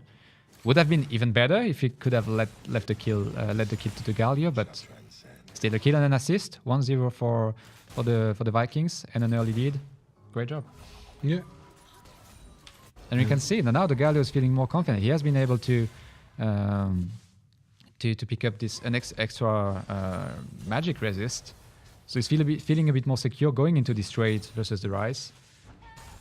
Yeah, as you're saying, and I love the skin that he has, the chicken skin in the middle onto the Galio. And he's coming back. He's coming back. He has been the flash taunt coming from the Galio, followed up by the bump, but Ryze just turned 6. Galio is actually overextending. He has been taking like one extra tower shot thanks to the bump from the E from Gragas. Yeah. Not enough like damage and the level up in during the fight from the Ryze, giving up an extra pull of HP. Yeah. Yeah, and good counter gank from Gragas coming in there as well. And the timing was crucial. Yeah, and we can see at the bottom at the moment, they're actually pushing forward. They're having a troublesome taking care of this so far, the Kaisa, because the Jhin is pushing on so much pressure and she needs to back off. And at the same time, they're pushing the tower, removing a lot of HP from it as well. Yeah, so we've seen like a very great, like very good early game coming from the Val Vikings, but this time the TST team has been able to find the resources to react properly. So the counter game was on point from the Gragas. The Galio was a bit overconfident, like thinking that okay, we have the damage to tear down that Ryze before he goes back to safety. Unfortunately, it was just not enough. And so great timing, great read coming from Iftif as well, yeah, equalizing the scoreboard and the scoreline. We have basically no goal difference. It's a 300 goal lead right now for the TST team, but it was 100 goal in the beginning, so they're actually going in the right direction. Yeah, but like we've seen that this Kaisa was a one wave behind, so yeah, Goldie equalized on a global level. Even though the Jhin has a solid like 14 CS lead right now, but that was we anticipated it. The Kaisa early game is not the best. It's not the best lane phaser. We can see that Valhalla Vikings actually going for the board division around the dragon as well. It is a Cloud Drake. It's going to be the first dragon that is going to be picked up for any of the teams when they're going for it. We can see that Ryze and Gragas and everyone is actually trying to go for a submission as well at the moment at the same time. When the Gragas the Graves has enough damage to tear down and to annihilate this Drake very fast. So actually the TST team have to be very careful. And Gragas actually he's on the same as well. And I think he got some vision onto Graves maybe. Oh, the Graves actually dashed through the pit, finding the Gragas and just destroyed him. Yeah. It was a pure 1v1 kill. Yeah, and didn't lose any HP of it as well. No, he just got surprised. He dashed through the pit, caught the Gragas off guard, dashed in, smoke Q ultimate, Gragas was dead. Yeah, and now Graves can go for the dragon at the same time. Since he has full HP, he can actually clear this off pretty easily. That's just crazy. That's the full potential of Gragas used here, like soloing the Drake after 9 minutes, barely taking any damage, securing a solo kill against the enemy jungle. So no contest possible coming from the TST team. It is Graves, not the Gragas, who did solo. Sorry. Graves, Gragas, yeah. You're right. GG. But like overall, once again, Skidden making the difference in that early game, putting his team ahead and solidly. So he's a great jungler so far. So much pressure, and his team going with all the vision at the same time. We can see that on top, we can see a little bit of a lead for the Shogath, but not too much coming out there as well. But in the mid lane, still Ryze has around 18 CS gold lead as well in the mid lane. We can see that Jhin has brought the difference in CS as well. He's almost 25 CS in front at the moment, even though this creep line is coming in. And that's the positive thing for the team TST at the moment. It's the fact that Jhin is ahead. He has like a solid 20-25 CS lead just after that wave, and they need to play around him. They need to give him like the put him ahead, and they will give him like the first tower as well. So yeah, great. He's gonna have so much money that they give him the solo gold as well. So very well played from coming from the TST, realizing okay, if we want to counter this Vala Viking lineup, we need to put that Jhin ahead basically. Yeah, and he's gonna have tremendous damage coming out. But you can see that Graves and Shen is actually answering up with taking a Rift Herald at the same time as well toward the top side. Of course, when you dedicate your so much resources to your bot lane and to your ADC, that results into a loss of pressure on the other side, on the cross side of the map. So in this case, it's a free Rift Herald coming from secured by the Vala Vikings. And you can see that the vision from the TST has been upgraded. They can see if they walk into the forest anywhere, they can see them coming. I think the Shen actually found a little loophole here. Yeah, the Shen is actually quite deep in the enemy jungle. Bravado trying to secure some deep vision, probably to secure. It's a bit early to talk about like an early Baron, of course, but securing like deep vision. He has been allowed to put that deep vision. No, actually, he didn't put any ward. Never mind. Yeah, he didn't put it over, but I think the Gragas did remove it. Yeah, there is like a pink ward in the bush behind the top tower from the. Yeah, he did put a normal ward by the blue.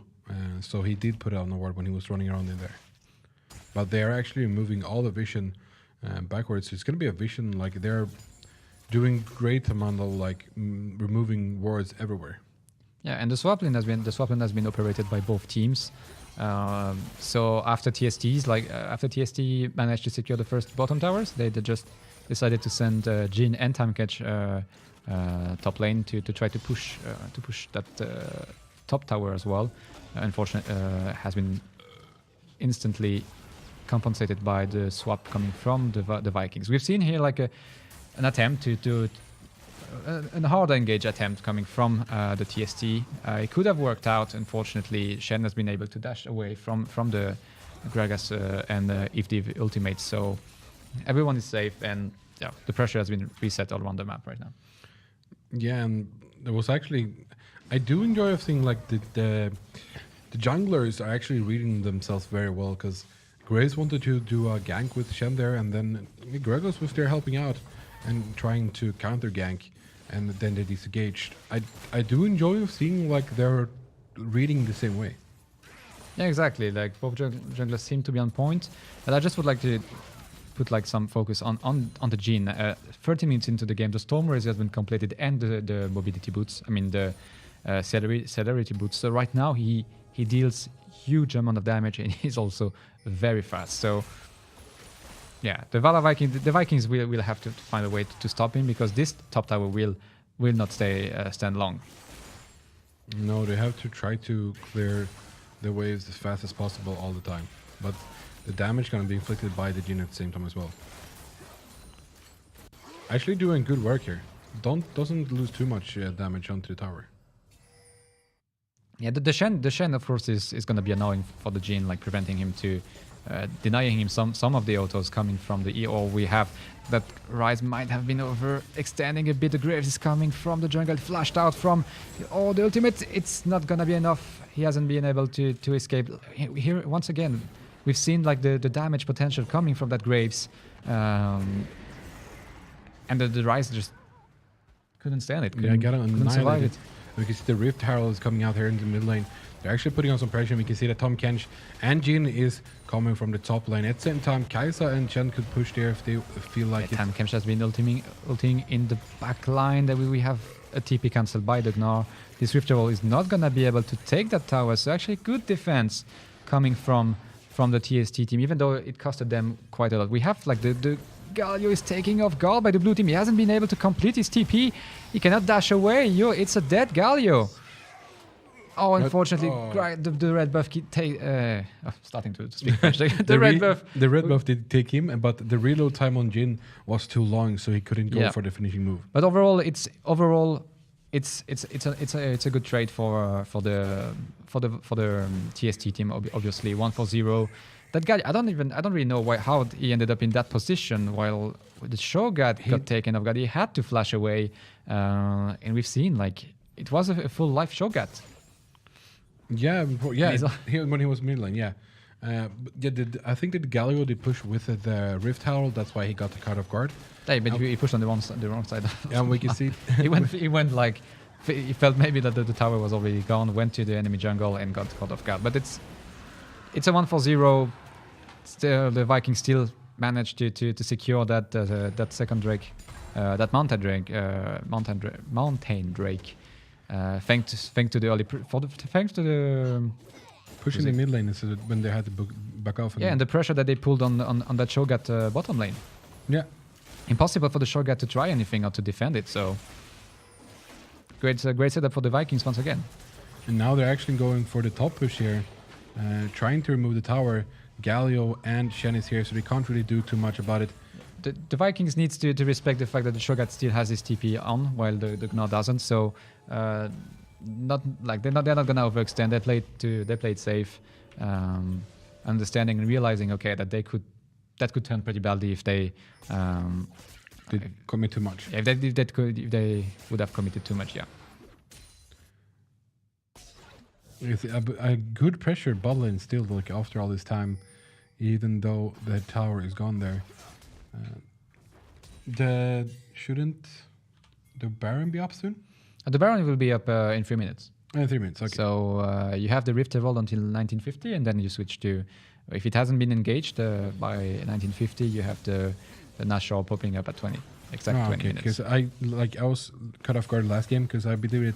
Did they actually take the Baron before 20 minutes? But it's not possible. But then I was maybe a bit tired and didn't watch the clock. No, it was a very early Nashor, I give you that, but like it was post 20 minutes. Okay. Well, we've seen, like, if we take a quick look, the Rod of Age has been completed by the Galio, the Storm Razor as well for the Kai'Sa, X-Drinker plus Saber for the Graves. So yeah, the Vikings are in the situation right now where they have a strong, they have a strong setup right now. They have been able to build some of their crucial items. The Scepter, oh my god, I missed that. The Graves taking a third kill in that game. The Tahm Kench is in a difficult position. The Mega Gnar is coming out, and the ultimate. The Tahm Kench didn't even have time to pop up his own shield. The damage coming from the Graves, like linked to with Gnar's stern towards the wall, was just too much. And Gragas did actually help out the Gnar coming closer. The timing with the Mega Gnar was perfect there as well. He got pushed in, transformed, just throw him into the wall, and then Graves just finished him off.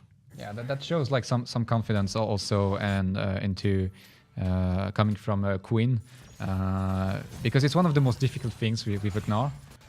Trying to, like, build up, stacking up your passive just to turn up Mega Gnar at the right moment, and that's exactly what he did. So great job coming from Queen, even though he missed 2 easy CS over there.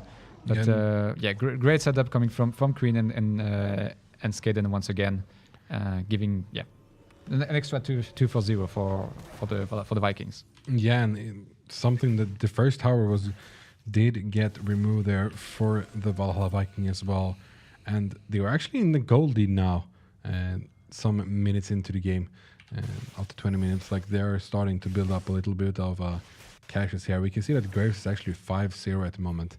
He's all the kills, and he's making it hurtful for the other team. Yeah, he's right now. He's an extreme threat right now for the entire like TST lineup. However, well, it's always a double-edged sword when you have all your kills on one single member, because if the TST team find a way to pick him off guard, then it's suddenly it's 1.5k gold that's completely gone in terms of items. Yeah, but which team? Like, if you look at Minimum. team, like if you look at the setup on the items at the moment, do you see anything different?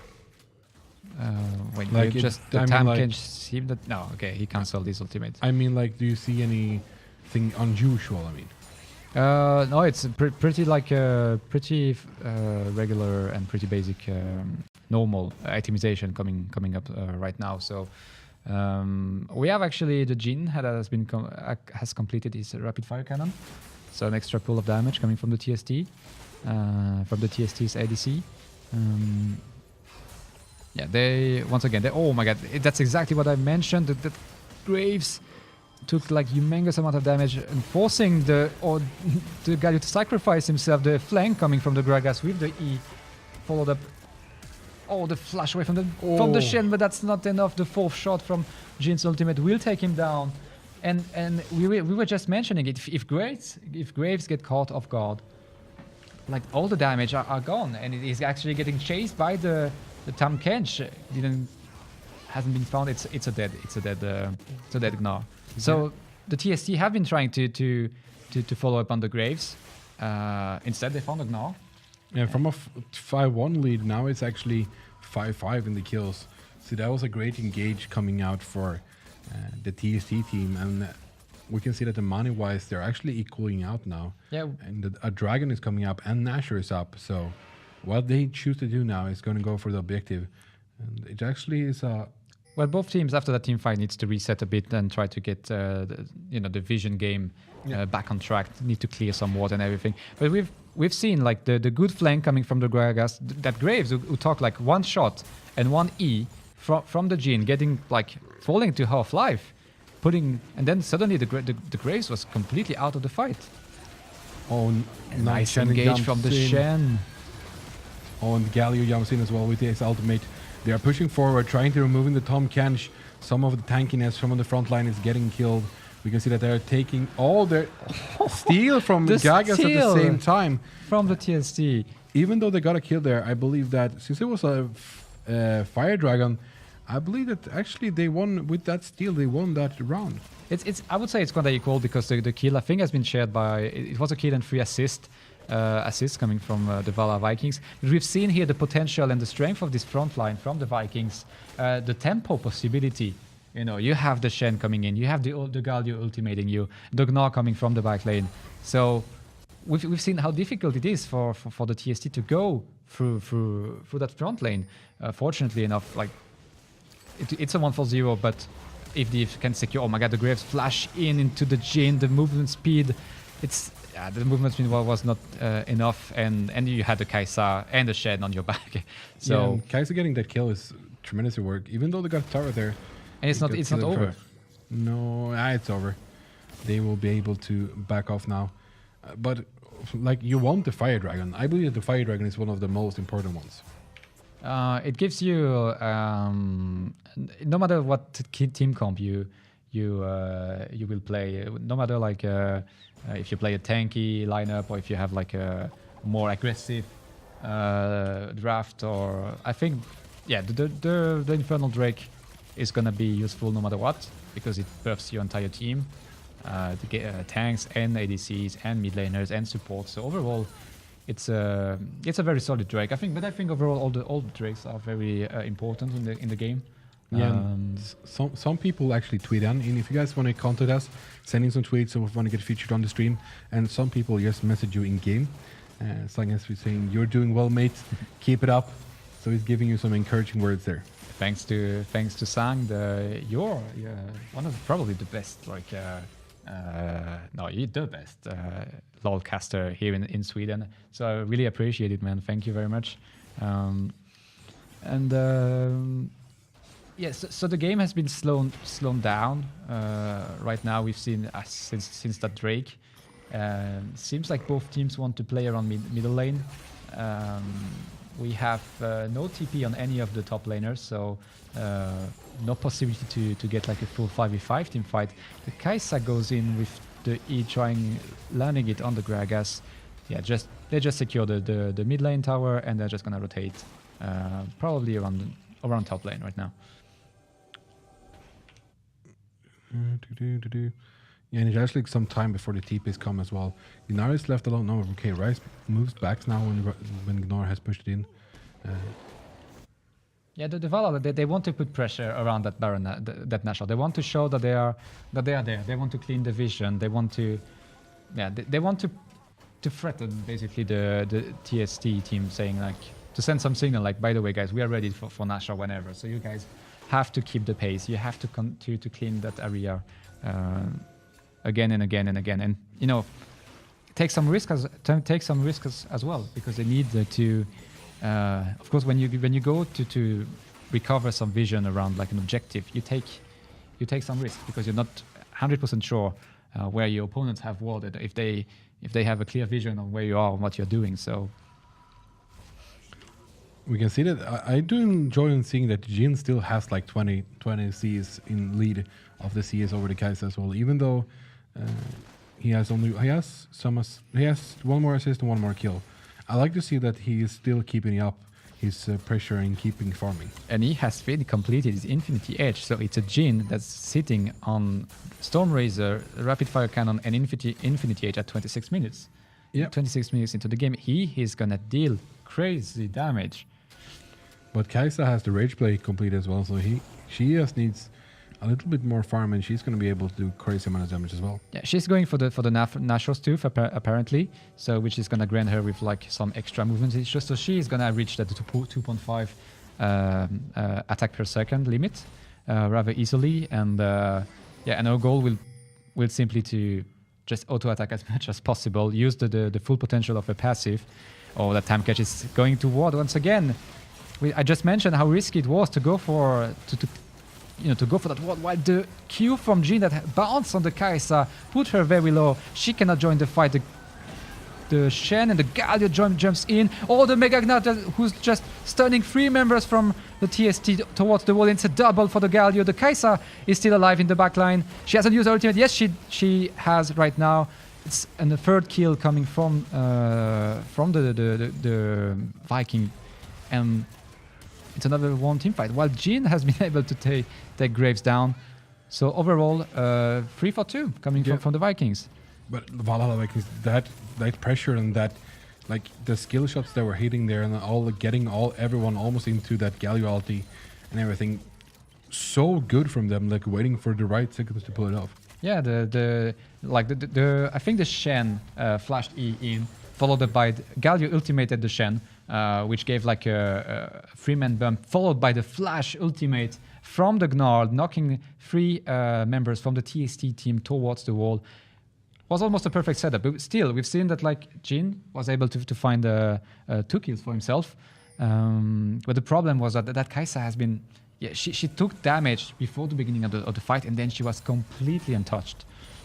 Like enabling her to. The front lane was pushing them back, so they couldn't go for it. Yeah, then she could just pick up the kill, the remaining kills, jumping in with her ultimate to safety, and.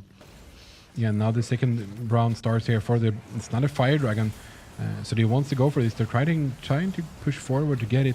We can see it losing HP very fast here now. Galio's in the back line, trying to get something out of this. Doesn't have ultimate up. They're just going in, trying to get as much as possible. We can see the Gnar getting off kill on Shugat, and then Kai'Sa is following up with another kills. It's 3 kills for her onto the Jhin and Tahm Kench. They're getting the Dragon as well, so this is a great team fight coming out for them. Only Ryze remaining into the middle lane at the moment, moving out, trying to get some of these before they're pushing in, trying to delay this push as much as they can. Now they're just running towards the Baron. They're gonna get there for free. Ryze can't do anything about it, and that team fight was great actually for the Valhalla Vikings. That was what they needed. Now they're getting a free Baron out of that as well. First Fire Drake and now Baron. Unforgiven you monster. Like the Shogat has been trying. So I think here we've just seen like a macro maybe a communication issue coming from the TST teams, because you had the Shogat like trying to zone the Kai'Sa, trying to zone the Graves and everything, while the rest of the team, the rest of the TST team was trying to finish up the Dragon, but they didn't finish up fast enough, and they didn't turn. So that gave like this momentum, this room to the Vikings to find a proper engage, and we've seen the Kai'Sa like completely like recklessly flashing to the side, getting the Graves in a 1v1, and then after she has tagged like 3 auto attacks, she's sitting on the Ginzo, Tooth of Gnash the Tooth, the Razor Blade. She's just dealing too much, and then she procs passive after passive after passive, resulting in a triple kill, in a double kill from her. And now I'm getting very scared for the TST. How do they stop that Kai'Sa? No, actually try and go for a kill here as well. Tahm Kench and Gragas are pushing forward. We can see the Graves and Kai'Sa is actually doing some tremendous work. They're actually trying to catch one more kill here off guard. They doesn't connect fully. You can see the Gnar pushing forward in the mid lane, trying to go for that slow onto the Shugat, but doesn't connect. They have the Baron buff here as well. They're pushing forward into the mid lane and going for the second tower in mid. Can they? I don't think that they can go for it. She just literally jumps in on the Jhin, annihilating completely. And this is a 2-for-0 coming for the Vikings plus a tower. It's probably going to be an inhibitor following up, and maybe even the game. Yeah, I believe this is getting a game. They're pushing it forward. They're going for the inhib now. We can see that. Look at that, how fast it's moving. With it, they don't have the tools to stop them. No, they can't, because they don't have any damage output at the moment, since the Jhin is dead. The Rupture is actually landing, the Silence following, but the Kai'Sa is just destroying the Shogat. And this is also going to be a dead Tahm Kench. No, she decided not to go for it. She goes for the base. The entire Valhalla Viking go for the base. And they secure their spot for the close qualifier next Saturday. And we're going to have a rematch actually from the last qualifier for Valhalla Vikings. So they are redeeming themselves, coming forward and going like, this is going to be a tremendous, awesome finals we're going to have on Saturday. Like, amazing place. It's going to be very exciting. I'm super like this once again, just to talk about that game before we move on to the semi-final. I mean, 2 times tonight through both games that we've been casting, the Valhalla Viking, they announced quite clearly their game plan. Okay, first game we're gonna go play aggressive. We're gonna play that Kha'Zix and that Kennen, and we're gonna get the early advantage, force the team fights and everything. This time, the overall plan was, okay, let's put that Kai'Sa ahead. Let's use the early pressure and the early damage from the Graves to secure the side lanes, to secure kill mid and top, to give some room for the Kai'Sa to farm up, to level up, and she ends up 7-0-6 with 325 CS after 31 minutes. And I think I'm kind of interested to see how much damage she dealt this game. So if we could just have a look. And I actually believe that the TST team didn't look at that damage. She dealt less than the Jhin, but like overall, it's still 21k damage, while the Jhin, we've been highlighting it also during the game that he had like the Infinity Edge completed and everything, but it's not enough if you get jumped in by a Kai'Sa and lose the 1v1. If you look at the damage from the whole of the team, the Gnar, Graves, and Galio doing tremendous damage, like helping the Kai'Sa out as well. When they were peeling for her, they could start to remove some tremendous chunks of HP. That Graves with his early lead with the 5 kills made a lot of difference as well, giving the Kai'Sa the time that she needed to mature, becoming a beautiful woman. Yeah, definitely. That's the strength of that champion. Even though she has been through some nerfs through the entire since her release. I mean, we've seen the I don't know if you've been following the LCS, but we've seen teams like G2 and Rocket playing a full support like composition with a Kai'Sa in the mid lane, giving her all the XP possible, sharing the jungle camps with her to put her ahead, so she could deal this kind of damage and be like unstoppable. However, I would like to. We've been highlighting Graves, Skeden's Graves all along the game. We've been highlighting Queen as well, and of course Unforgiven with Kai'Sa. I would like also to give some credit to the TST team, especially Gragas, Xiphi's, Ivdiv's Gragas, and Stenbuch's Jhin, because they've done everything they could this game. We've seen the Gragas trying to set up some flank, trying to set up some getting from the lane, trying to to create like room, to force the situation, but it was just unfortunately not enough. One of the reasons is also because that Rise got completely like shut down. He did some tremendous counter ganking as well. Every time we saw Graves going in for a gank, he was always there. He was always present to help out his team as well. So he did read the game plan of the Graves tremendous well as well. Yeah, and unfortunately, the Rise didn't find the room and the opportunity to stack up to get his damage. We haven't seen any impactful ultimate. We haven't seen any impactful lockup coming from the Rise. This capacity that Rise has to lock a player down and just chain burst him to the ground. That Shogat also, the Shogat trying to tempo the entire team, not helping his team to secure the second Infernal, for example. I think there has been some miscommunication internally, how to play this comp, how to play around that Fed Graves and around that Fed Kai'Sa. But lots of credit to the Valhalla Viking for applying their game plan to almost perfection, both games. Yeah, and something like from last week, what I saw on the matches, today we saw another team of Valhalla Vikings. They felt more secure when they were playing now. It looked like they were more secure, at least from my seeing. And as soon as the snowball started to turn a little bit, tilting a little bit, it's so heavy that it starts to just rumble from forward. Yeah, they have been capitalizing on everything. Yeah, literally everything. They haven't let any like piece of hope to the TST. Like we've been highlighting like last Friday that at some points there was some macro decision that were a bit unclear and led the group squad to the group squad have been able to capitalize on the Valhalla, the Vikings mistakes. Yeah. Tonight, I would say games were way cleaner and clearer. They had a strong game plan. Let's put it like this: they had a strong gameplay. They knew how to play their champ. They knew how to play the comp, and they just applied. It was a textbook League of Legends. Yeah, tremendous, awesome work in that game and both games.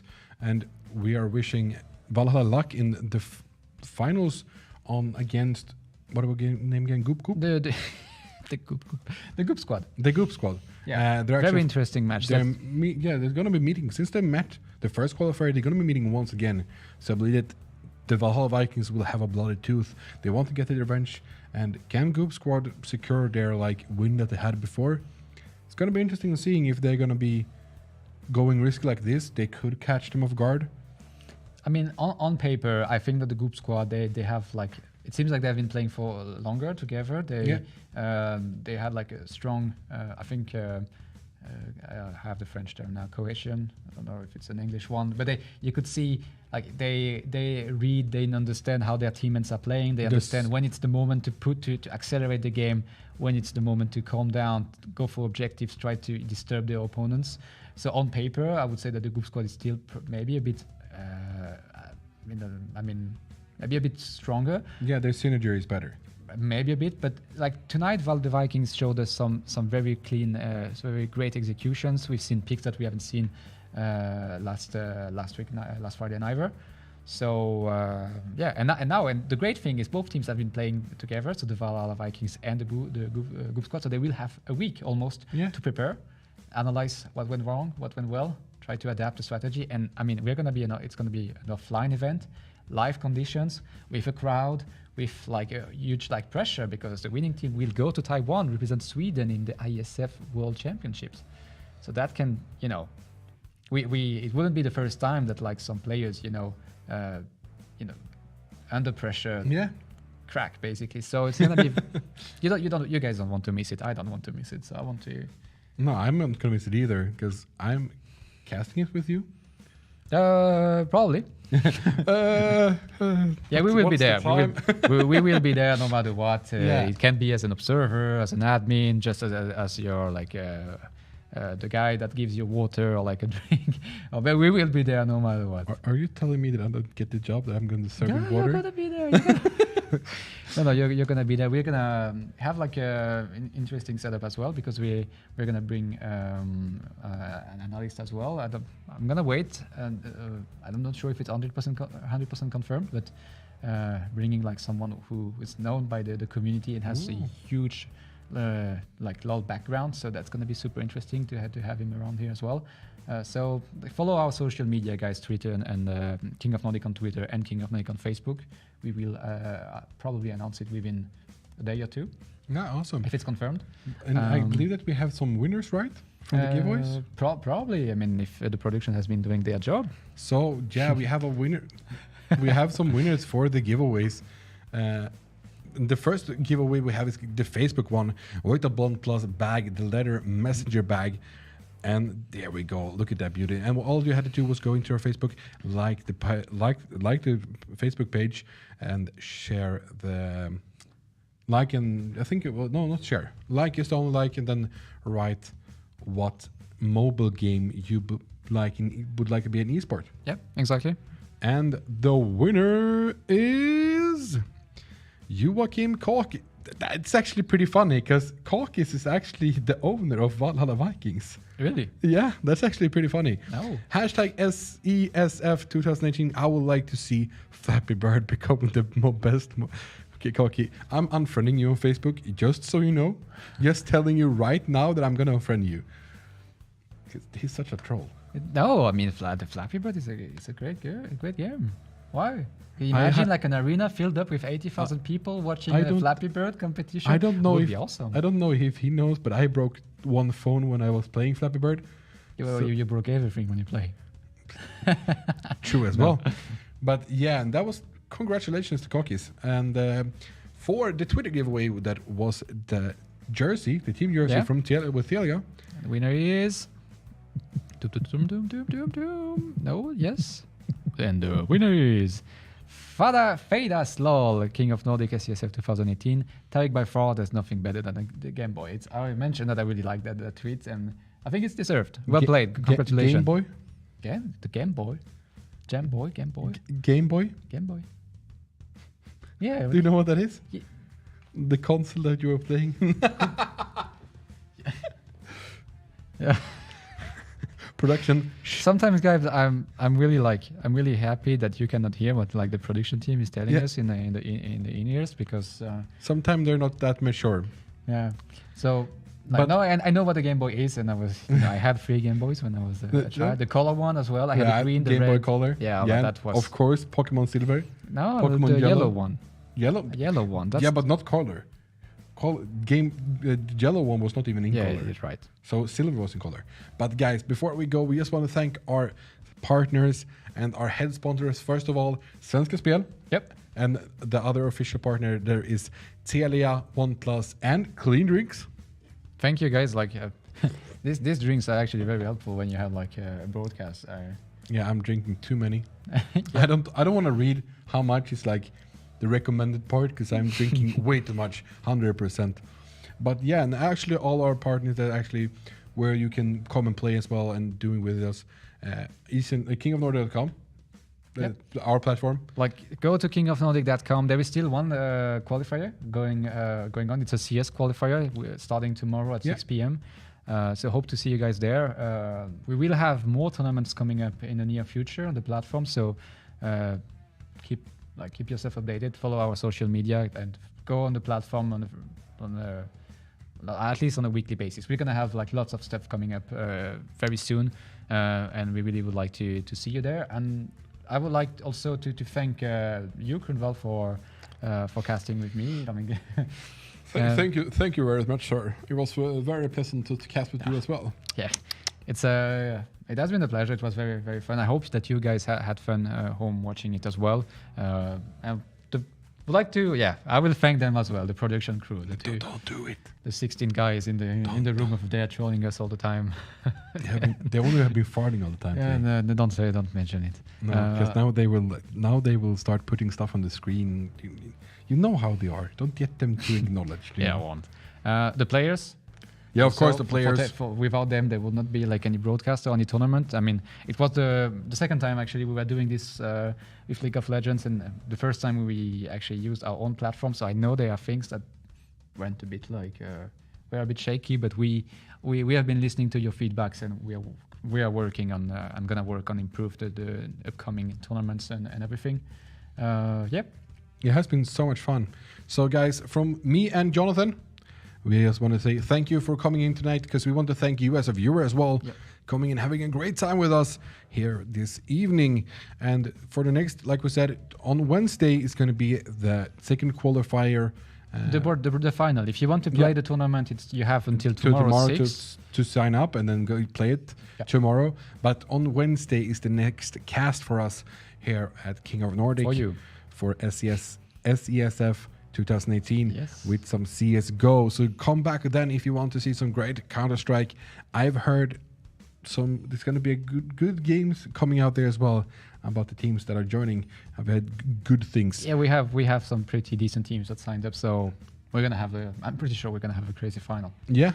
So guys, from all of us here at King of Nordic, we just want to mention that we also have King of Nordic CS on Friday, and we have offline the closed qualifier, LOL and CS, the entire Saturday, guys. Don't want to miss it. Tune in twitch.tv/kingofnordic.com. And Tekken on Sunday as well. And Tekken on Sunday. So starting 1 p.m. on Saturday, probably 1 p.m. on Sunday as well. Has to be confirmed. And the Friday after that, we have King of Nordic again. And again. And like for 6 more weeks. Or 5. I think it's 6.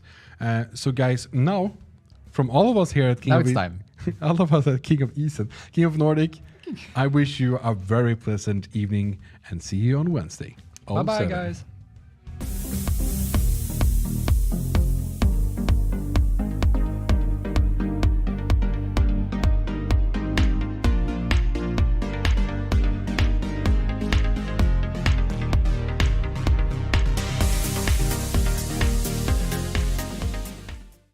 Första tanken som slår dig.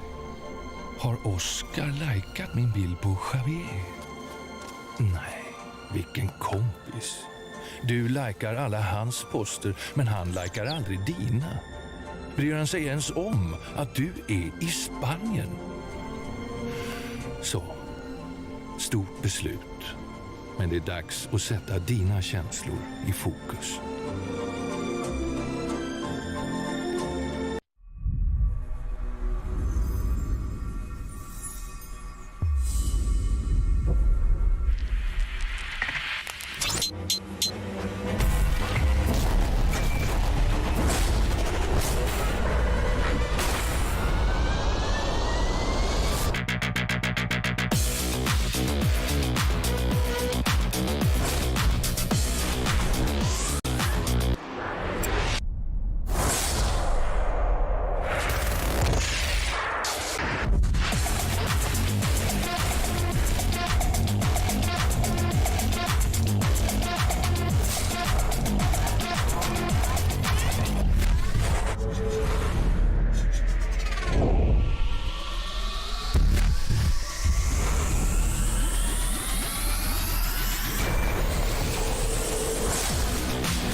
Det är nu det avgörs. 3 månader av dating.